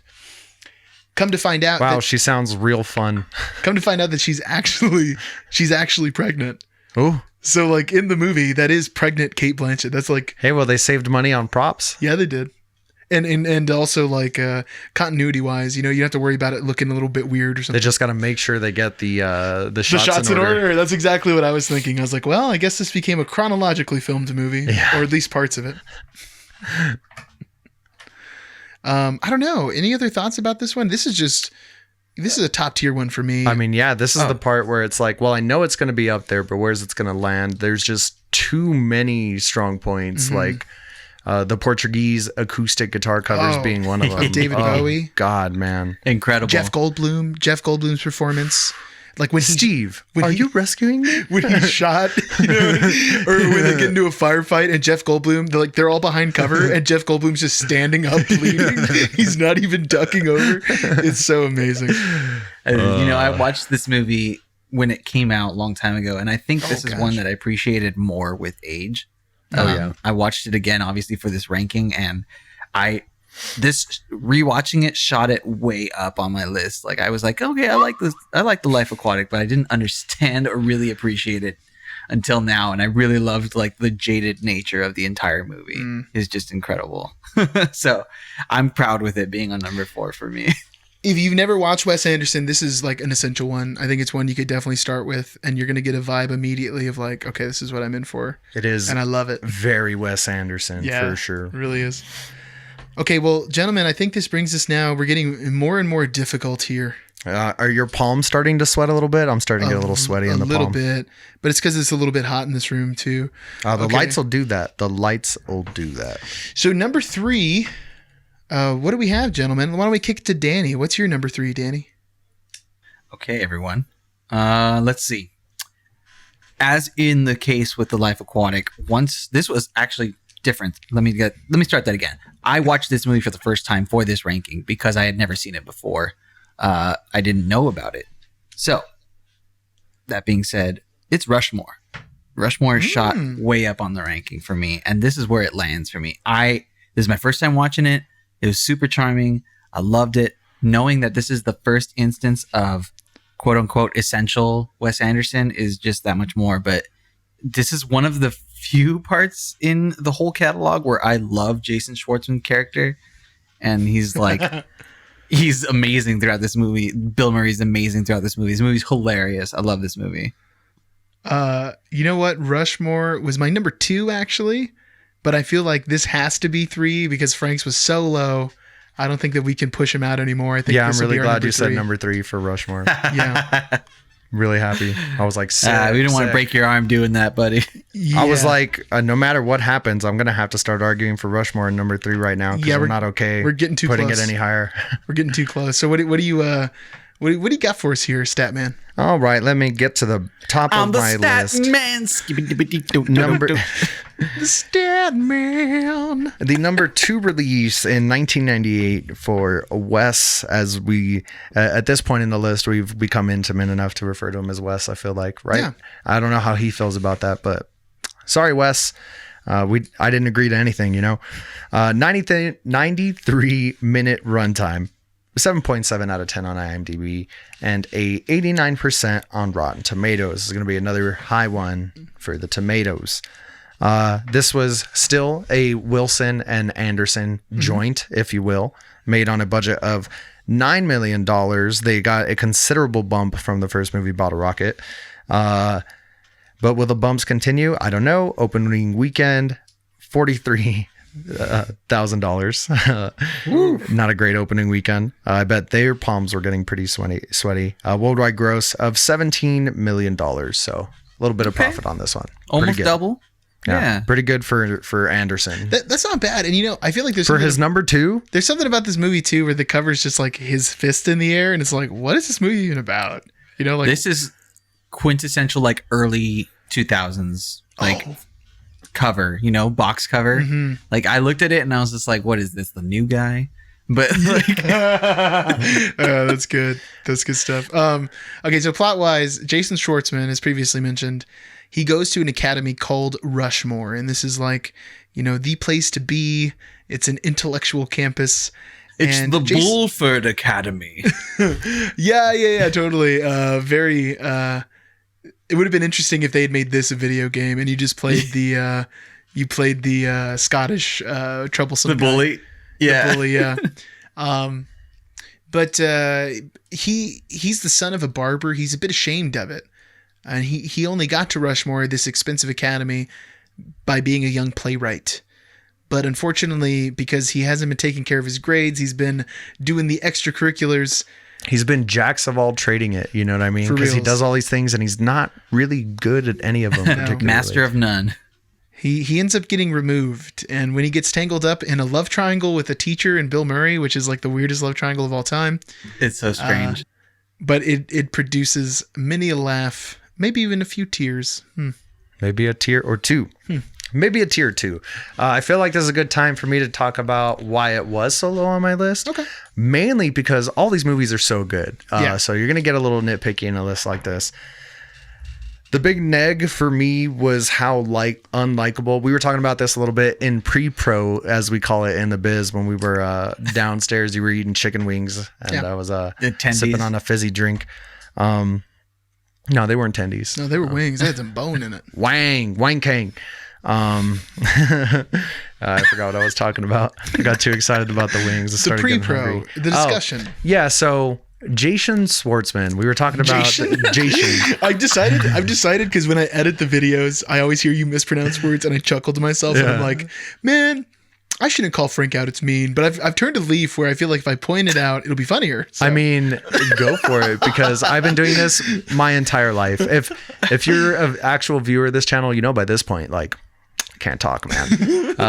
2 very basic things I'm still trying to get the hang of: walking without falling over and talking correctly. Some would say that talking correctly is a big plus in the podcast business. I mostly go for opinions. Opinions and nonsense is what I bring to the table. He's filling those 2 requirements. And I do the audio. That's what I'm bringing to the table. Bob had the car, you know what I mean? And I have audio and my wit. Yes. So anyways, Jason Schwartzman is so good at being like cringy, unlikable, you know what I mean? Yeah. In all of his roles, there's something about him where you're like, ugh, like this creep, you know what I mean? He does have like a boyish nature about him that keeps the charm, but on my first watch of Rushmore, which was years and years ago with the man sitting across the table from me here, really enjoyed it. I was like, wow, outstanding movie. Knowing how big of a jerk and a douchebag he was going to be the whole time. And then by the end, he was going to like more or less redeem himself. He doesn't really clean up a lot of stuff. He just kind of like stops the douchebaggery and everybody's going to like forgive him. Kind of just like rub me the wrong way the whole time. You know, very Wes Anderson. Though. Very Wes Anderson. But out of all the unlikable characters, as opposed to Mr. Zissou, we're talking about who is the worst and you still love him for it. Doesn't hit as hard on Schwartzman, swing back the other way. It still does, but not as quite as far as it will with Mr. Murray. For me, at least. Speaking of Murray, I think it's an interesting choice that we kind of root for Bill Murray in this movie, even though he cheats on his wife. Yeah. You know what I mean? Like he does something that should not be a likable character attribute that should make us not like the character. But he is rewarded in the end too. It's like the better really of rooting for evils, like the little boy who Schwartzman takes under his wing. Yeah, yeah. It's like the better of two evils because obviously he's cheating on his wife, but then also Jason Schwartzman is like ruining his life and like manipulating him and like trying to get him into this crazy love triangle. It's weird. That whole exchange is amazing. Like when because Jason Schwartzman's interested in this young female teacher who is obviously like, you're a child. And then Bill Murray gets interested in the teacher, and when he finds out, they start like hitting each other back with pranks, and then it gets really out of hand. Prank war will do that. Yeah, prank war will do that. Does. I noticed in this rewatch that there's a reference to Jacques Cousteau. There's a quote of him in the book. The book. There's a quote in a book that Jason Schwartzman is reading. And it kind of leads him on this quest to find the person who put that quote in there. Our quest to find out who wrote this quote. But it's a Jacques Cousteau quote. And I just thought that was so funny because 2 movies later, we'd get a whole Jacques Cousteau story. Maybe a bit of tease, maybe a bit of foreshadowing. And it was a little late to the party, but I also like how Steve Zissou refers to Jacques Cousteau with like a bit of disdain. Like, everybody loves Jacques, don't they? Yeah. Jacques and his cronies. Well, what about color palette, guys? I mean, for me, it's deep maroon, which are the Rushmore. The Rushmore colors are like a gray and maroon, some black, but it's some of the fall colors that you'll see come in later in the catalog, but not as much. I think the over-dominating color palette is mostly maroon. Yeah, and you're going to get the little dashes of like green in nature too. There's some pretty good like shrubbery, which may just be like the place that they're set in. But I also feel like the nature, all of his like nature strong stuff, Darjeeling Limited, Moonrise Kingdom, Fantastic Mr. Fox, they're big. I mean, all his movies are, but they're all like about like growth. You know what I mean? Like, yeah. I think one thing interesting as far as color palette wise is because like since Jason Schwartzman is writing and directing plays, we have a couple plays in the movie based on movies, and there's even a few more in like the special features that you can watch. That Platoon one is just so good. yeah because it starts off with this Serpico one, which was making me laugh because we were just talking about how none of us have seen Serpico, but like we get what the movie's about. And then it ends with this. It's not exactly Platoon, right? But it's essentially Platoon. Yeah, it's either Platoon or like Apocalypse Now or something. Yeah, you know? It's an original script of his Vietnam story. And when the curtain opens, there's like helicopters and explosions. It's the budget on this play must have been ridiculous. And that scene is what really solidifies the high ranking for me, because you have just the ridiculousness of this onstage performance. And then you see Bill Murray in the audience, who's like, it's set up early in the movie that he's a Vietnam vet, and he's just like silently crying at the end of the play. Oh my gosh, man. There's definitely like I just had to like you sparked a thought right now. There's definitely like a Ferris Bueller vibe to Rushmore. Ooh, yeah. I could see that. You know what I mean? This There's like a parallel of Ferris Bueller, but not everyone likes him as much as they like Ferris Bueller. I was gonna say maybe a bit more realistic. Like it's like Ferris Bueller should be getting a comeuppance from somewhere. Yeah, and at least it happens to him. There are more Ferris Bueller's sisters in this Ferris Bueller's Day. Everybody is his sister. Yeah, this is a great one. Well, I'm gonna go ahead and just name number 2 because I'm sure we're in agreement. And if we're not, I'll fight one of you guys. It'll probably be Frank because he's here. It's got to be Grand Budapest, right? The Grand Budapest is our number 2. Really? Dissension. Dang. Well, oh no. I think we might have you outvoted here. I mean, I feel like Danny and I got the same top 2. I cannot concede my number 1. I cannot concede. So you guys have the same top. I also cannot concede Royal Tenenbaums. I mean, that's crazy because I feel like Grand Budapest is the most Wes Anderson movie that Wes Anderson has ever made. I would argue against that. No, I mean, Royal Tenenbaums is like top form quintessential and like perfectly executed. I don't know, something about. Okay, well, anyway. Well, I was going to say at the top of this, and I think I forgot to mention, a big thing that's going to play into this, and I think it's like the most prevalent thing throughout all this is like personal preference. You know what I mean? Because all these movies are so good. It's like, I prefer this one. You know what I mean? This is objective. So either way, no matter the way this lands, and I'm pretty sure I know the way it's going to land. I mean, because that's how democracy works. That's what happens when we added a third. You know what I mean? Somebody's going to be the tiebreaker. It was the whole reason. And there's only 2 movies left, and we've done agreed too much. So I guess we will be conceding to Grand Budapest Hotel at the number 2. Maybe one of the most magical experiences anybody's ever experienced in their lives. Released in 2014. 110-minute runtime, got an 8.1 out of 10 on IMDb and a 92% on Rotten Tomatoes. This glorious adventure was made on a $25 million budget. Big old budget, but not the biggest he's ever turned out. Story by Wes Anderson and Hugo Guinness. The opening weekend grossed $811,000. We got worldwide gross of $172 million. Good. Boom. Dang. Good. Boom. Finally getting some recognition that he deserved. Also credited in the writing is Austrian novelist, journalist, and playwright Stefan Zweig, whose writings inspired Mr. Anderson gratefully. It actually got him out of a rut when they were trying to like structure the story. They kind of didn't feel like real events enough. And the way this guy wrote about, he was a writer, prevalent, got chased out of like Europe when the Nazis were coming to rise. He was like, I gotta get out of here. I think something bad's gonna happen. And boy, was he right. Good call, man. Good head on you, Stefan Zweig. But he used the writings from this time to kind of make the events feel more real, like actual historic events. That's nice. And it does feel this is interesting because it's a bit of a period piece, and I don't think any of the other ones are. They're all set in present day. But the Grand Budapest, as far as plot goes, it's got this kind of rhythm of Titanic, where it's like we're seeing the story way after. Moonrise Kingdom is like 50, 60-ish. Is it really? 60s. Yeah, all the 60s, like vehicles and stuff. Oh, that's true. And the walkie-talkies they're using. I just thought it was one of those like... who knows when Fantastic Mr. Fox is? Oh, I thought it was one... Well, there's a station wagon, so you would think maybe like the 80s. Yeah, and they did have the like walkie-talkie. Do you call 80s movies period pieces? I don't know if we're there yet, right? It's just like nostalgia grabs. Another 10 years or something. Well, plot-wise, this one, like I was saying, a bit of like a Titanic vibe where we're seeing, it starts off with seeing like the ruins of something great, and then there's like a bit of an interview, and then we get to see the story, which is Ralph Fiennes, who is the world's greatest hotel concierge. Ralph Fiennes.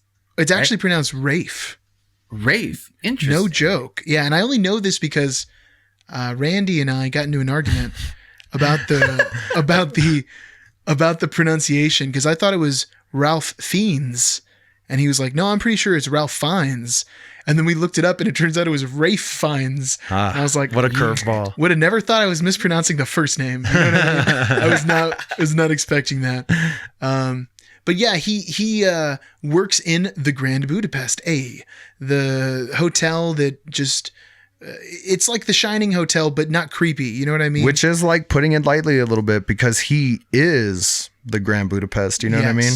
He is the reason. So we're introduced into a young bellboy who becomes like his associate and dear friend. And we're really taken his protege. Yeah, his protege. And I think more so than any of these other movies, we're taken on like an actual journey. Like there's an adventure. There's so much character development. I think this might be his most ambitious story-wise. This is definitely one that's going to feel like a cameo fest, especially towards the end. Oh yeah, there's a scene in here that feels very much like you get the call of the network of concierge, and it's just it's the end of She's Having a Baby. Even a little bit of who's this guy? Oh my God, he's from Bottle Rock. That's crazy. Yeah. They bring back the whole group. And Deep you know cuts. what? This movie, I think all three of us saw together in theaters because it was my birthday. Yeah. We went to go see this. Back when there was movie theaters, and we walked out totally just perfectly satisfied. That is the Wes Anderson we needed. You know what else too? I had held off on rewatching it until this. I've only seen it that once, and watching it a second time, it was like discovering the movie again.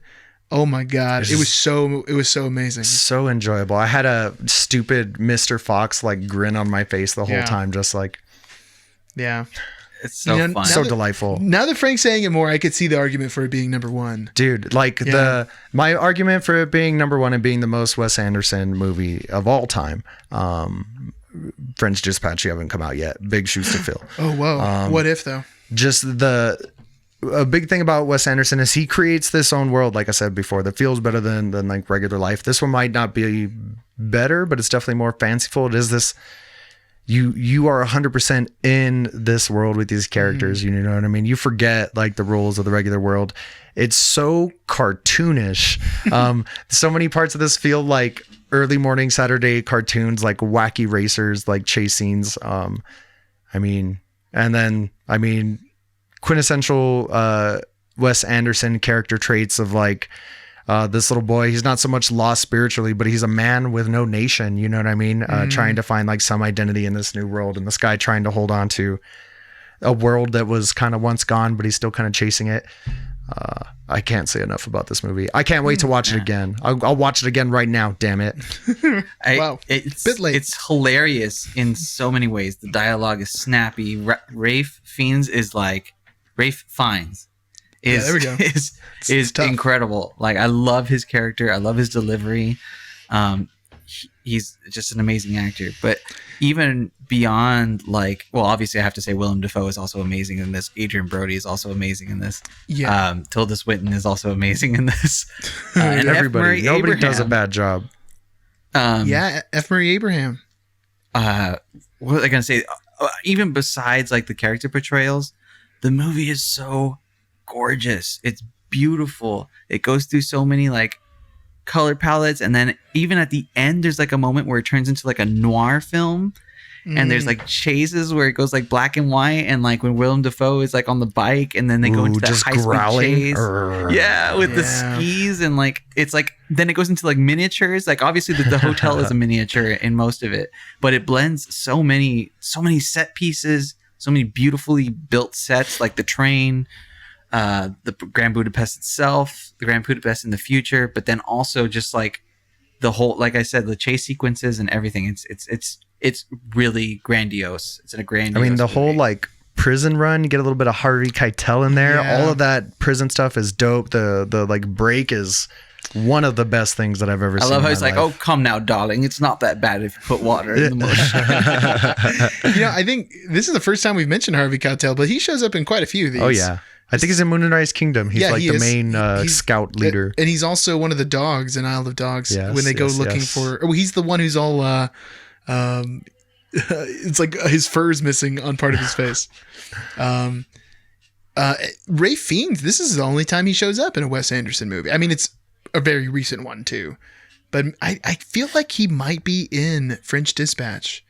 I'd have to double check. I hope so. He's definitely in Red Dragon, I can tell you that much. You know what else? He kills it in Red Dragon. Oh yeah. There's a couple actresses in this movie. There's a few of them, David. I'd agree with you on that. It's actually only two. Both of them are going to be in French Dispatch, and they're kind of newer faces. We have Léa Seydoux, who plays Adrian Brody's maid, I guess, housekeeper. Mm-hmm. And then we also have Saoirse Ronan, Mexico face, Mexico face. Saoirse Ronan, in one of her first roles. Now she's really blowing up. But both of them are going to be in French Dispatch, and they both do really well in this movie. Welcome back, ladies. Yeah, right. You know what? He's not going to be in it. It's Christoph Waltz. I'm getting him confused. Oh my. Man, that's awesome. But I'm down. Wow. But I'm super down. Getting a little warmer in here. It's hard to say anything bad about this film. I can't find anything bad about it. It was just as enjoyable on the second watch as it was on the first one. Zero complaints. It's so hilarious. But even on if we're going to the color palettes like we've been doing, this one is David's. This is pastel. Yeah, for some reason I'm thinking pink. I don't know what it is that's getting in my head, but something about the movie Pink is really standing out to me right now. Easter. Yeah, it's pink and it looks like the Easter purple section at Walgreens. A lot of deep purple, yeah, for sure. They do a little smoke on the water. I think there's Highway Star right at the end. It does change the color palettes quite a bit. Like I said, there's a noir part of like the ending of the film. There's like a stark contrast on who the bad guys are, obviously, with like them wearing full black and Tilda Swinton's house being completely black and drab, like a haunted house almost. Yeah. But yeah, I mean, this is a very standout color palette, much like Isle of Dogs was for Wes Anderson. Actually, I don't think anything else comes back to this color palette thus far. I mean, yeah, it's definitely going to be up there in like most visually strong, like everything, every aspect. A lot of like big scenic shots too, which like Danny was already mentioned about the miniatures, but that adds to that scale for sure. And so lovely costume design too. You got to shout out the costume design because they really It was the bellboy. The bellboy hat and all that, and the concierge uniforms and everything. Oh yeah, they look really good. And I love the way that Adrian Brody looks in this movie. He looks straight up like he looks like a Roald Dahl character. He looks like something drawn in that book. Oh, are you falling out of your chair right now? What is happening? Is it a butt you getting a cramp? I got a leg cramp. Yeah. Perfect. Was that a Wilhelm scream? No, but this didn't happen organically, so I had to make it come up. That's so actually funny. The Howie scream, often confused for the Wilhelm scream. There you go. Fun fact, both of these stock sounds. The Wilhelm scream first appeared in 1951 in a film called Distant Drums. Whoa. And that's the first appearance of the sound in like a major note. But it's actually named after a character Wilhelm in a movie called Charge at the Feather River in 1953. Funner fact, the Wilhelm is voiced by one Sheb Woolley. I know you're asking yourself, who the is Sheb Woolley? He's best known for the novelty song "The Purple People Eater" from 1958. What? Weird, right? Whoa! And that's for those of you who forgot the Howie scream. First appearance of which was in 1980's The Ninth Configuration, but also not named after the first appearance, but its second appearance in Broken Arrow for Howie Long. You're like, Howie Long is an actor? Isn't that the guy from like the football stuff? Yes, it is. And yes, he was. Wow. It's from his death scene in 1996's Broken Arrow. Well, I'm so glad. I'm so glad that I got a leg cramp. You know, yeah, that was really informative. I was like, dang, nobody's going to talk stock sound reviews. Frank spent a lot of time on a stock sound effect website today, and it shows. I wasted way too much time on that website. Ooh. God help me if I ever get back on there again. You know, I was planning on cutting the leg cramp out, but that's too good to not leave in. Yeah. And this is the second time this has happened to me. We have these chairs that are just a little bit off the ground. So then I don't put my feet flat on the floor, and then I tuck my feet under the chair. You're cutting off that circulation, my friend. And then after we do like a 2-hour podcast, leg cramp, man. We're gonna have to get you those like leggings that people wear for like international flights. or I just need to like sit properly. That'll really solve it. So yeah, just not sit like a 13-year-old girl at the soda shop. I can't help it. It's just natural to me. Oh, speaking of soda shops, Frank, I recently rewatched There Will Be Blood, and it was amazing. I had to rewatch it over 3 nights because I kept David, you got to get on that train, my man. I was like, how is Danny going to bring soda shops into this? But wow, hats off to you, man. Oh my God. What a movie. It's not really soda shop. It's more like a milkshake. But God, once that came up, I was just like, say it. Say it, Daniel Day-Lewis. Say it. Here it comes. I drink it up. A bastard in a basket. Wow. Daniel Day-Lewis, y'all. Well, speaking of Daniel Day-Lewis, I guess we're coming to our number one, everybody, and that is the Royal Tenenbaums. Yeah. Woo. What a seamless transition. I thought for sure you were going to hit that because you like looked down when you said woo, and I was like, huh. I was about to, and then I remembered I had to make space for the screams. That's the problem with this 8-pad. Updates coming soon. Just waiting for Danny to get back. It's Danny's fault. Blame him. Yeah, fair enough. I usually do. So Royal Tenenbaums, number one, I guess, a bit disputed. Yeah, a tiny bit. But I was like, I disagree, but okay. Frank's done a lot of concessions this episode. Good on you, Frank. We came into this knowing like concessions were going to be like made, and I thought there'd be pretty more. okay with it. Quite a bit though. I feel like I conceded 9-3. I conceded a whole bunch. I was gonna say Danny and I actually landed pretty close. Like you and I had almost identical lists. We were almost there, which is surprising because I thought ours were going to have the most contrast. Yeah. Although I think I feel like same thing happened when we did Tarantino. I think Danny and I were kind of close too. But anyway, Frank, why don't you give us his numbers one last time? Hit it. One more time. Here we go. Released. Gotta find it here. I was so organized before this went haywire. The Royal Tenenbaums released in 2001. 110 minutes on the runtime. We got a 7.6 out of 10 on IMDb. 80% Rotten Tomatoes. Another Owen Wilson, Wes Anderson joint made on $21 million. Opening weekend. Those ratings are too low. Those are rookie ratings. We'll talk about low. Opening weekend, we got $276,000. A teeny tiny chunk, but they're going to turn around and make a worldwide gross of $71 million. Wow. Right on. Okay, plot-wise, this is even more of a Larry David role, really, but we have Gene Hackman as the titular Royal Tenenbaum. And Gene Hackman has been estranged from his family, a family of once child prodigies and now sort of disappointing young adults. And he's trying to earn their favor back with quite the lie. And when the lie blows up in his face, laughs are had. That's all I got for you here.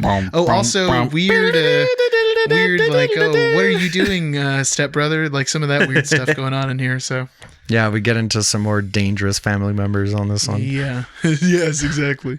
Yeah, there's some similarities with this show and HBO's Game of Thrones in some ways. Mm-hmm. This is weird, but this Dangerous Cousins reference is making me realize, how has Michael Cera not have been in a Wes Anderson movie? He seems like he's got that perfect tone. He's too busy hanging out with Rogan and the boys. That's the director he fell into. You know what I mean? You start working in your posses and it closes off opportunities. Should have backed out of the Judd Apatow stuff. Well, he's not in that many Judd Apatow movies. I think he just should. Well, I don't think he's in any of them, huh? No. He just works with the Goldberg. Mm-hmm. Mm-hmm. And not the wrestler. Anyway. And not the ex goalie for the Mighty Ducks turned ex-junkie. Good for you, bro. Is that the Mike Pillow guy? Yeah. He's looking much better now. What a specific Mike reference Lindell. Here. I bought this movie at All That Music, which is a local record store that also sells used DVDs, when I was like 14 years old. And they had the Criterion DVD for $3.99. They had the Royal Tenenbaums DVD, and they're like, I mean, there's enough music in here to count, right?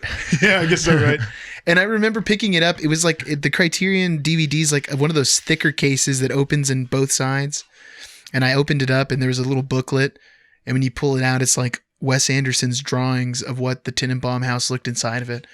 And I was just like standing in that store looking at all these drawings and everything. It's funny. I'm picturing the dissection of the house, but to the end credit music of Darjeeling Limited. It's nice. It's very soothing. a lot of those kind of shots, a lot of dissection stuff in Wes Anderson. But man, when I watched this movie for the first time, I was like, oh, I got to watch all of his movies. It was an instant, like, I need to see everything he's done. And at that time, it wasn't a whole bunch. But yeah. Whew.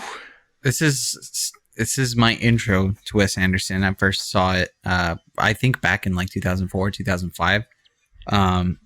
It's just like, it's the most dysfunctional and yet tragic and yet beautiful like story that he's ever written, and probably one of the best things I've ever seen on screen because of it. Because of, like, you're right, there's like a Curb Your Enthusiasm nature to it. All of the people are terrible in some regard and good in some regard, but it's all about the good traits that shine through with them.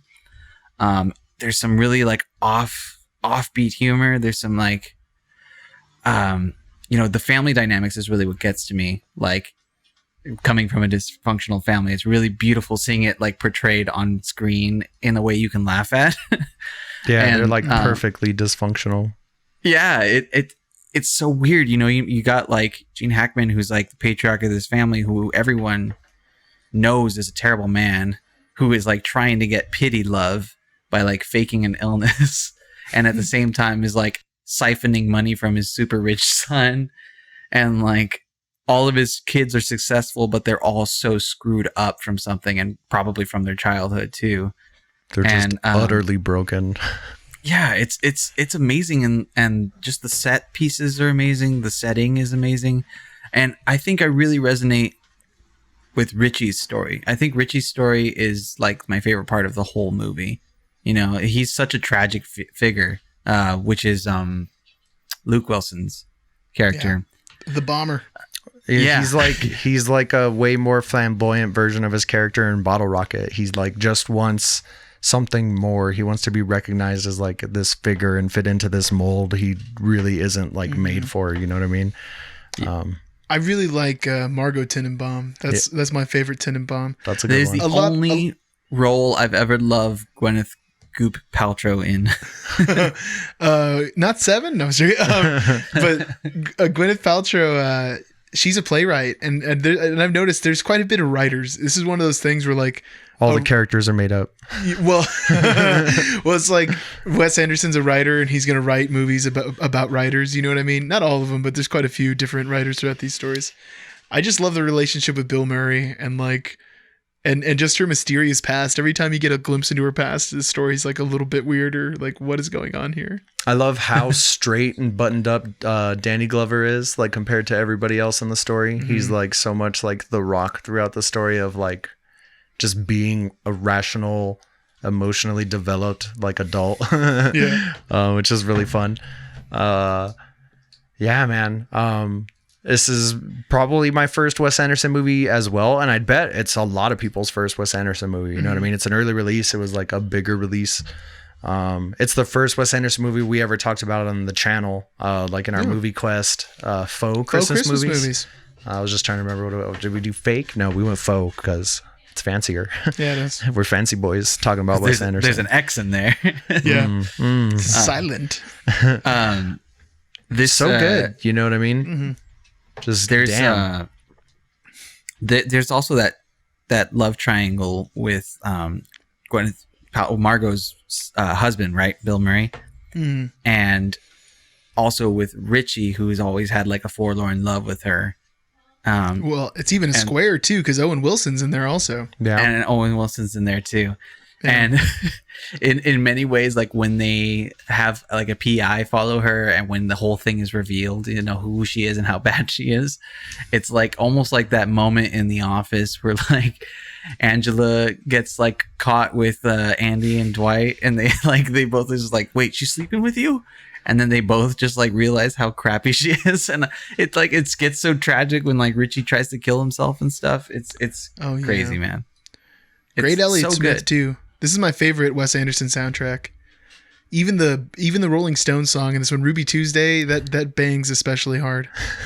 It's a great soundtrack. Delightful fun. Tons of romps, you know what I mean? There's the whole sequence of like the grandpa connecting with his grandkids that is just so just committing petty crimes. It taught me the phrase shag ass. I was gonna say, which I always love when you throw it out. It's like, yes, your inner royal's coming through. Yes. So many good quotes. This is the only film with Ben Stiller, right? This is the only Ben Stiller outing in Wes Anderson catalog. I believe so. That's good. You can't be going too crazy with the Ben Stiller. He's only got the one note. Well, there's also that Ben Stiller Owen Wilson pairing of this time. You know what I mean? Like it was a buy one get one free deal if you had the coupon. So I guess because he was in. Sorry, it was in our Starsky and Hutch contract. We got to do 6 more movies together. I think it started in like Meet the Parents too.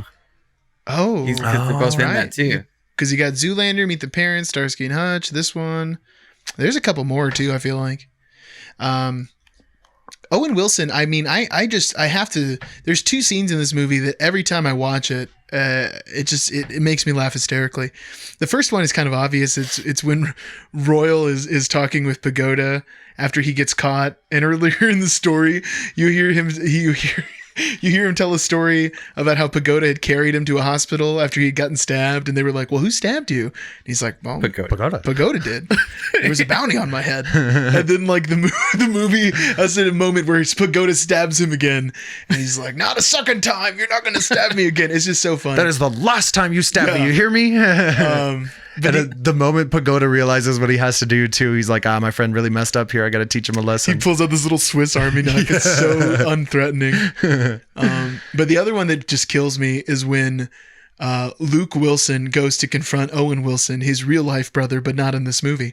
And they're playing some like French impressionism music. It's like very light, and they're having this conversation where they're both dodging what they're trying to really get at. And then in the background, there's these like monstrous looking guys on ATVs, and they have these wild masks on. And then like it's like one frame against Owen Wilson, and you see him on the ATVs, and then when it shoots back to Luke, it's like they're like tearing this guy apart. They're like kicking him on the floor. It's just amazing. It's just it's so funny, and I don't even know where he gets these ideas from. It's just so outlandish. I love it. It's off the wall. This movie's off the wall, and I love it. And you know what? This one's going to have another awesome chase too. I think Wes Anderson really likes squeezing in a chase when he can. Because there's a whole thing when Owen Wilson crashes into the house and Ben Stiller's trying to like catch him. That whole chasing's too good, man. Yeah. When they just quit out of like being tired and realizing how ridiculous they are. There's even a little bit of backyard chasing in there, which we know Edgar Wright loves. I bet he loves that in this movie. Oh, yeah. I do that. It's Ferris Bueller again. I think we can't say it enough, guys. Like, all these movies are worth the watch. They're all fantastic. They're all like great films. Yeah, I think especially the last like 4 that we had are like S tier in my book. Maybe even the last 6 of them. There's so many of you are on. Yeah, and not even on this list. Like the list. Yeah, like, exactly. S tier. Whew. That's pretty crazy. Before we end our Tenenbaum, our Anderson discussion. You were waiting this whole time to talk about Royal Tenenbaums. Wes Anderson. I really was. I wanted to gush. I got another question to plop on you guys. Plop it on us, David. Plop daddy. If Wes Anderson could do an adaptation of any series or any work, what would you like to see from him? What do you think, his style would nail? And I'll go first so you guys can think a little bit, because obviously this is how this works, just like last time. My number one, and it came to me when I was watching this, and it almost hurts me to say because the newest adaptation was so perfect, is A Series of Unfortunate Events. Oh, yeah. I think if anyone could make that perfect, it's got the same quirkiness. It's got those like upper middle class problems. It's like a story about identity. And it's just so strikingly visual. I think if like 10 years ago he had done or however long ago it was now, probably like 15. If he had done the Jim Carrey movie, maybe we would have seen a series. Well, probably not. People wouldn't have watched it. But that one I feel is like maybe a little too neat. My far-fetched idea, I would love to see Wes Anderson do a stop motion animation Godzilla and Friends movie. Ooh. Where Godzilla is like going off on a journey and he's got to meet a bunch of the other monsters on the way. Of course, there's some tussling and things like that. And it would all be roars, but all subtitled with quirky little dialogue. It's something I didn't know I needed, but I must have it in my life. I must. I think I have my answer. Go ahead, Frank. This is a movie that they are remaking, and I think this is part of why I'm like, well, if anybody had to retouch it, who could like really put their flavor on it and make it even better? Probably. And it's already so good. Oh. The Goonies, man. Imagine the Goonies, but with the Wes Anderson treatment, like already kind of like magical, but dark and dingy, but just throw the Wes Anderson color palettes and the Wes Anderson characters. And all the characters like really just extreme versions of themselves. You know what I mean? Could toss the giant squid back in there, make a big old claymation giant squid. That would be beautiful, Frank. Yeah, that's a great idea. That's so I think I have my practical one, and I think I have my outlandish one as well. The outlandish one, I think I'll talk up first because I think we brought it up earlier, and it actually sparked a really interesting idea in my head. But I really would like to see him do something like a spin-off of something Star Wars. I think that would be incredible. Yeah, that would be really cool. Just to see Star Wars in a different light, one that's maybe not so serious and that like delves into like character development and stuff like that. And not as like money grabby and bullshit as the holiday special. And then my practical one is interesting because there was an adaptation of this novel, but I feel like it fell flat and it really did not personify what I had imagined. Are you about to say scary stories to tell in the dark? No, this is an actual good story. This is the 1999 novel. I don't know if y'all have read it. It's called The Perks of Being a Wallflower. Oh, that would be a good one. That would be a good one, man. You know, I feel like it hits that coming of age moment that he personifies so well, but just like stylistically, it would work so perfect with him. Someone else that didn't, I really don't know who did it. I could look it up, but I saw it has Paul Rudd, but it's it, if anything. Yeah. You know what I mean? It's just not what and I loved that book so much. That was one of my favorite books. He could also do The Catcher in the Rye. Yeah. That'd be another good one. That would be interesting. Maybe a bit too dark though, like especially if you have to kill John Lennon at the end of it. Like that's going to really darken up the tone of the film. And then to play Rolling Stones after killing a Beatle, too on the nose. I think you might need to reread Catcher in the Rye. Maybe just the last chapter. It's been a bit. Yeah. I don't like phonies. All right. I think that's enough about Wes Anderson. We really need to move things along. This has been a doozy of a podcast. Oh my. Yes, it has. Well, actually, our next segment is going to be a little bit skipped over, but I mean, we should make a point to still celebrate, I think. Well, our next segment or our upcoming segment? I almost made that mistake. I know, what are we going to, Frank? We are going over to Character Limit Extended. Yes. Where I don't know why I did that. I already have like a preset set up. It's going to sound super weird, but what are you going to do? Extended. I've been having too much fun editing lately. What are you going to do? The segment where we talk a little bit more about the movie we talked just a little bit about just a week ago. And this week and last week, we had Hedwig and the Angry Inch. Danny, this was your first viewing, correct? I think traditionally you should kick it off then. Yeah, why don't you let us know what you thought? 6 inches forward and 5 inches back. I got an angry inch. This movie is great. It was super funny. All over the place. Also like a black comedy. And I was going to say, talk about dark humor, right? Yeah. Yeah, it is. It's got moments where I'm just like, what in the hell is going on? And it dives into the fantastical, and I love the way that like the series of events is recounted. The songs are amazing. The set pieces are amazing. And then the subject matter is just incredible, and it's so timely now. And this movie is like 20 years old, I think. It's the late 90s. Yeah. Or no, I think it's early 2000s. It's 2003 or something like that. Yeah. And even then, before then, it was on Broadway, right? Well, it was off Broadway. Yeah. With a lot of the cast who's in the movie. So like John Cameron Mitchell, wrote, directed, and starred in the film. He's responsible for the play. He's got a buddy who did the music. He had as many roles as he did first names. Yes, exactly. But after the success of the off-Broadway play, they did the movie in the early 2000s. And just, I think it's 2 years ago, it had a Broadway run that was very successful. And you had Michael C. Hall play Hedwig. Whoa. You had Barney Stinson. What's his name? Neil Patrick Harris. Doogie Howser. Yeah, there we go. Neil Patrick Harris played him. Darian. He's in Glee. I don't know who you're talking about. One of those guys. The gay friend in Girls.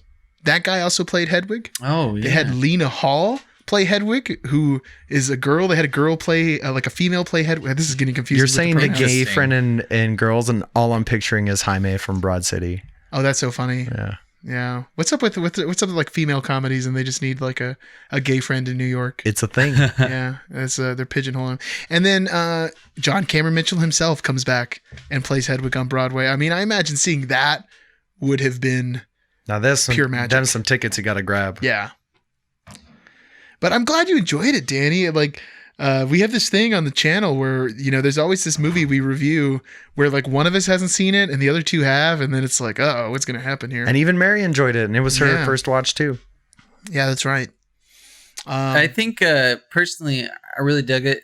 I don't know if I'll rewatch it yet, but because there's some parts of it that was like kind of a lull. And it's particularly hard to say, but it's like there's like a third act lull.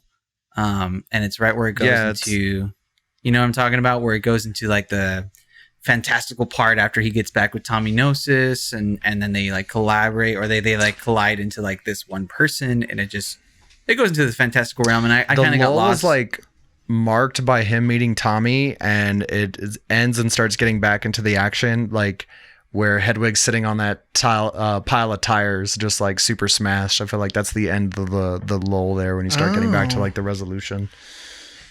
I feel like that you might have that in a different order. I don't know. But you know, this, when he meets Tommy, there's not too much movie left. I think part of it that feels so weird is that the narrative just like drops. It just becomes like this weird kind of surreal thing. It's basically just set to the last 3 songs, and it's very ambiguous to the point where you're kind of like, okay, what exactly has happened here at the end? That's what, that's where I was left with at the end of it. Yeah. And maybe that'll change on the subsequent watch. But initially I was just like, I'm not really sure what happened at the end of it. But what a strong start, strong middle, you know what I mean? And then at the end, it's weird because there's that the third act slump where I get a little lost. But then at the end, there's the whole origin of love thing again, where it does the animations, and then it ends so beautifully. It ends perfectly, just as it begins. So it's great. Yeah, it was really good. Just a fantastic good time. Real fun watch. Very different to like Wes Anderson. Not the warm, bubbly, like warm feeling you're gonna get, but a good time regardless. Yeah, man. Broaden your horizons. You know what I mean? Say like, push this movie on like your loved ones who you think would be made a little bit uncomfortable about it. I was trying to think about how our dear friend Randy would receive this movie if he'd be able to like make it all the way through. And I think we should sit him down and see if he can watch it. What about Sichi or Alexis? Yeah. Sichi or Alexis. What? Well, George Sichi is a closeted homosexual, so it might hit some chords. Well, you know, the movie deals a lot with like, and I don't want to like speak for a community that I'm not a part of, but like, it's sort of a transgender story, but at the same time, kind of not. Like, you're a little confused about how Hedwig identifies. So is he. Yeah, exactly. But it deals a lot with, you know, sexual identity, gender identity, sexual preference, you know what I mean? So a lot of those themes are explored.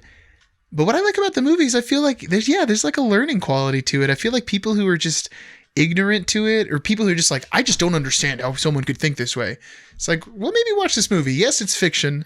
And not that we're saying like everybody who like categorizes himself as like trans or queer, or any label that should give himself, all have traumatic pasts. It's like not what we're saying at all. It's just like, how is this super messed up person? How does that come to be? And it's like, oh, okay, like, yeah, but my goodness, it's one story, but I think it gives people insight.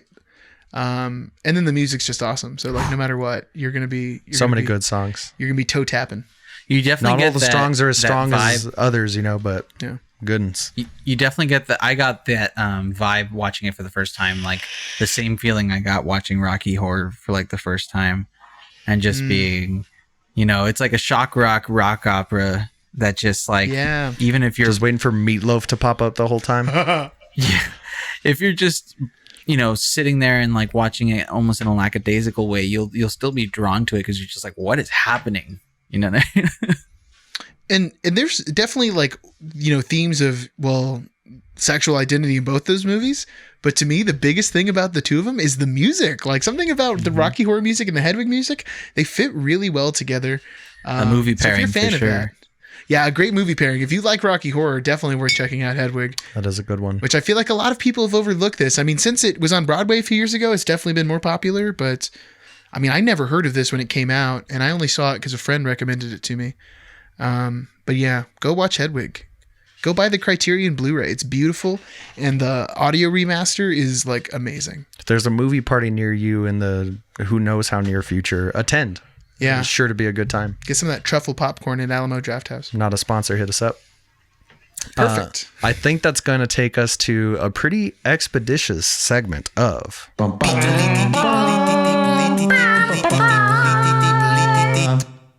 Oh, that's interesting. You know, today we usually have a news story, but today we're pausing to give thanks to someone who we've shouted out before. Oh, yeah. We'll shout him out again. We'll do it. I swear to God. We're talking about George A. Romero, everyone. It's his birthday. Happy birthday, Zombie Daddy. All right, Nana Peeps. No, I was joking. Man, I love Romero, and I think this year I'd really like to, along with all the P.T. Anderson I've already said I was going to do, I think it's time to watch some of these other Romero movies, because I've seen, of course, the zombie ones to death. I've seen a couple of other ones like Crazies. To Undeath? Yes, to Undeath, to Rebirth. But there's some weird ones on that list that I've never seen before, and I'd love to go back. Maybe not a movie ranking. That would be a lot. He has a lot of movies. But maybe we should make a point to throw in one of those if we can. Maybe like it's a busy year. the quintessential George Romero. You know what I mean? We could even do the non-quintessential. We could do like the non-zombie films of George A. Romero. Ooh. You know what I mean? Twist it up a little bit. That would be nice. Or find a good movie pairing with George Romero and something else. We'll figure something out. You know what? I'm just going to say this now because I meant to say it earlier and I will forget. This is completely late. But put it on record, David. Royal Tenenbaums might be a doppelganger film with Little Miss Sunshine. Okay. Maybe. I've never seen Little Miss Sunshine. Really? But I always got them confused. Very different vibe. Or maybe I Heart Huckabees. I think like... I think you're thinking I Heart Huckabees because I was like, that's what I I'm thinking of. See the story similarities. Aren't they both about Miss dysfunctional Sunshine. families? I don't know. Yeah, but I'm only going by cover. Little Miss Sunshine would fall a little closer to Darjeeling Limited, maybe. Yeah. Well, yeah. Wouldn't that be funny if they came out around the same time, those two? Little Miss Sunshine. I don't think that coincides with the Royal Tenenbaums, but I do think I Heart Huckabees does for sure. But Little Miss Sunshine has the same cover aspect going on as Rushmore does. It's got that early totally 2000s cover thing. It definitely does. Okay, sorry, Mr. Romero. We're shouting you out, and then I'm getting sidetracked. But, man, I just love that George A. Romero is like old, a champion. Well, he's dead now, but he's like a champion for. Can you get older than dead? He championed like so many progressive storylines, but not even in a way that he did it intentionally. Like he even goes on to say like, yeah, I had like a lot of strong black characters in the 60s and 70s, and I never cast that intentionally. It's just something that happened. But at the same time, that means like, George Romero, you know what? You're a legit guy. Like I didn't even realize that guy was black. Yeah. And then he creates these horror movie roles that are iconic and some of the like best characters. I mean, it's just amazing. You know what we should do? We should movie rank the Living Dead movies. Okay. There's like 6 of them and 3 of them are awful, so that'll be the fun part. No, you're gonna like make me watch 3 movies are Diary classics and 3 of them are just and you know what? Diary of the Dead's not even the worst one. So think about that. What was it? Island of the Dead? I can't. Survival of the Dead. That one's Wendy's of the Dead. that one's unbearable. Anyway, I don't know. Anything you guys want to toss out about old George A? Thank you for everything, man. Thank you for sitting down a lot of groundwork for bringing a ton of light to a genre that is honestly run off the rails a little bit, that caught way too much momentum, and we got like a trash fire burning downhill on some rails. But what are you going to do? It happens every 10 or 15 years. The zombies die, but they always come back. They always come back, and there are going to be some good ones. There will be some bad ones, but there will be some good ones. Hail to the king. Okay. Peeps and Predicts time. Everybody's favorite time, if that's your thing. Here we are again, another rendition of Peeps and Predicts, the show where we often forget, how the questions are phrased, and end up like crowning someone else as champion, and then afterwards being like, we need to correct this next time. And hopefully I catch it in editing and send a text to the group chat. That moment so we all in Jeopardy where the judges take a second. It's like that moment in Jeopardy where the judges take a second and they just go, actually, we owe you about $200 because you phrased that wrong. Yeah, that happens to us like way too often. Or that one lady from Miss America reading the wrong winner. Or the Oscars. They read the Oscars wrong. Yikes. It's like you couldn't read the piece of paper. Well, there was something more there. But anyway, really what this segment is about is taking two people, real or fictional, putting them in a hypothetical situation and then another one, and then deciding, hey, who's the winner here? And today we have Tim Allen, Tool Time Man himself, versus Will I Am Shatner. Lovely. Time for a battle. Frank, what's our first predicament? Battle of the Ship Captains. Here we go. Yeah. Who's more likely to cover David Bowie on acoustic guitar? Okay.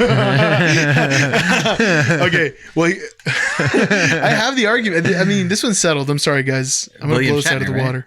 William Shatner. Because of his background in covers. But Tim Allen is conservative. Conservatives can't like David Bowie. This is a fact. It's hard for conservatives to wrap their head around a man who made it through years and years on cocaine and peppers and magic. Exactly. They're like, that guy's a bit of a weirdo, isn't he? Yes. Yeah. He's one of them trans weirdos. And we love him, which is weird because he shows up in Wes Anderson, but he also is talked about in Hedwig. Huh. Yeah, little weird resonance in the universe here. Been a lovely Bowie month. It has. Speaking of dead guys. I've made myself even sadder. Okay, agreed? William Shatner? Agreed. The Shat? 100%. 100%. Sorry, Tim. Give us another. Next, predict. Danny, this one's going to go to you. Let's see. I'm going to give you 3 options. That seems fair. I want the one on the right. I mean, the left. I mean, let me see him. My left or your left? I don't know. Let me see. Wait. Is there an even number? I want the one in the middle. I want the middle. Number middle for Danny, and that predict is a little bit hard to unfold, is what it is. Who could successfully rob a meat packaging plant? Danny, you know a thing or two about meat packing. Why don't you take it away? As our resident packer here. That's true. Packers in all ways. It's funny, your mother actually helped me do a little bit of apprenticeship in it. Wow, I was referring to when you actually worked as a meat packer.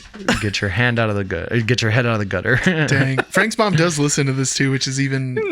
Now she'll know how disrespectful you are, Danny. That is so rude. Now you'll know. I would never make a joke like that. The day has finally come. You'll slip up too eventually, David. Love these guys are rude. I tell them not to, and they're like, whatever. I'll do what I want. I love you, Mom. That's weird because you usually say, I hate my mom. Say whatever you want. That's usually what you say, Frank. That's fine. She knows I don't hate her. You know what I'm talking Everybody about. Everybody knows where the other hate in my family lies.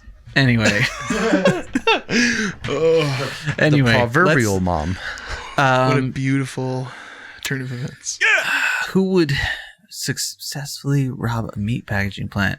I'm going to go ahead and say both of these dudes do coke. Or have done coke.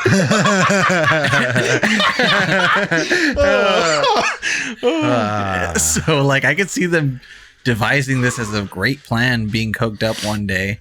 Or at least thinking it's a great plan. Yeah. You know, this seems like more of a Tim Allen bag, to be honest. I was going to say I'd have to give it to Tim the Toolman Taylor because he might have the gadgets necessary to pull off this job. All I have to say is, huh? Oh, you do it better. I can't get that low. I don't have the lower register for it. You know, I agree. What if there's a lock on one of these doors? You tell me William Shatner's going to get it off? He's used to automatic opening doors. Mm-hmm. Tim Allen's, he's got the tool belt. He's going to do it. William Shatner is used to having a crew of people. Mm-hmm. Like he is a delegator. You know what I mean? Yeah. He's a delegator if I've ever seen one. He's not a very hands-on kind of guy. Well, why don't you delegate? And Tim Allen as Santa Claus broke into and out of many people's homes. That's true. With ease. At least once he got the hang of it. It's a rough go at the beginning. Solid argument. Let's see. For the tiebreaker, the 2 out of 3, if you will, callback to a dead segment. Boom, boom, boom. Who would excel more as the concierge at the Grand Budapest? Pretty high demand. I gotta go William Shatner just because of the voice. Imagine checking in. Hello, Tim Clancy's not a. Let me. I mean, Tim Clancy. Tim Classy. Tim Allen's not that classy of a guy to be a concierge. I mean, Tim Allen is like an everyman. That's what his thing is. Yeah. You know what I mean? Middle of America, everyman. Where he cleans his car in his driveway on Saturdays. He'd be the repairman of the Grand Budapest. Yeah. Or the groundskeeper. And I'm sure he'd do a great job, but he just couldn't be the head concierge. He could even be the Santa Claus of the Grand Budapest. Like if they have someone contracted. Who would you see romancing all these elderly women? The Shatman. Yeah. The canned ham himself. Yeah. Dang. We have a winner. Shatman. Wow, twice in one episode. So William Shatner then is our winner today, and now he goes on to our reigning champ, who previously was Miss. We read the wrong name at the Oscars. We said last week he was Pierce Brosnan, but it turns out it's really Tommy Lee. Tommy Jones. Lee Jones, if you will. Jesus, who is it? 3 people. Tommy Lee Jones versus old Bill Shat. And what do we got here? Let's see what it will be. There's the fanfare, because I don't have the fanfare sample anymore, at least currently. Who is more likely to host a legendary wildlife exploration series coming soon on Netflix? I mean, I feel like if it was like a wildlife show, like, you know, Planet Earth or whatever that thing's called, where it's just a narrator, Tommy Lee Jones. Really? But if I'm following someone Shatner around and it's like an adventure, it's William Shatner, I feel like. Honestly, I was leaning towards Tommy Lee Jones, but I was picturing just voiceover work. But that's not what we're talking about here. We're talking about a wildlife exploration. Mm-hmm. We're not just like watching, you know what I mean? William Shatner is going to have some problems like getting through the jungle, you know what I mean? But once they get him there, he's going to put on quite a performance, I think. Yeah, I mean, he's going out into the final frontier where like no man has gone before. Those animals better watch it. He's going to try to bang one of them.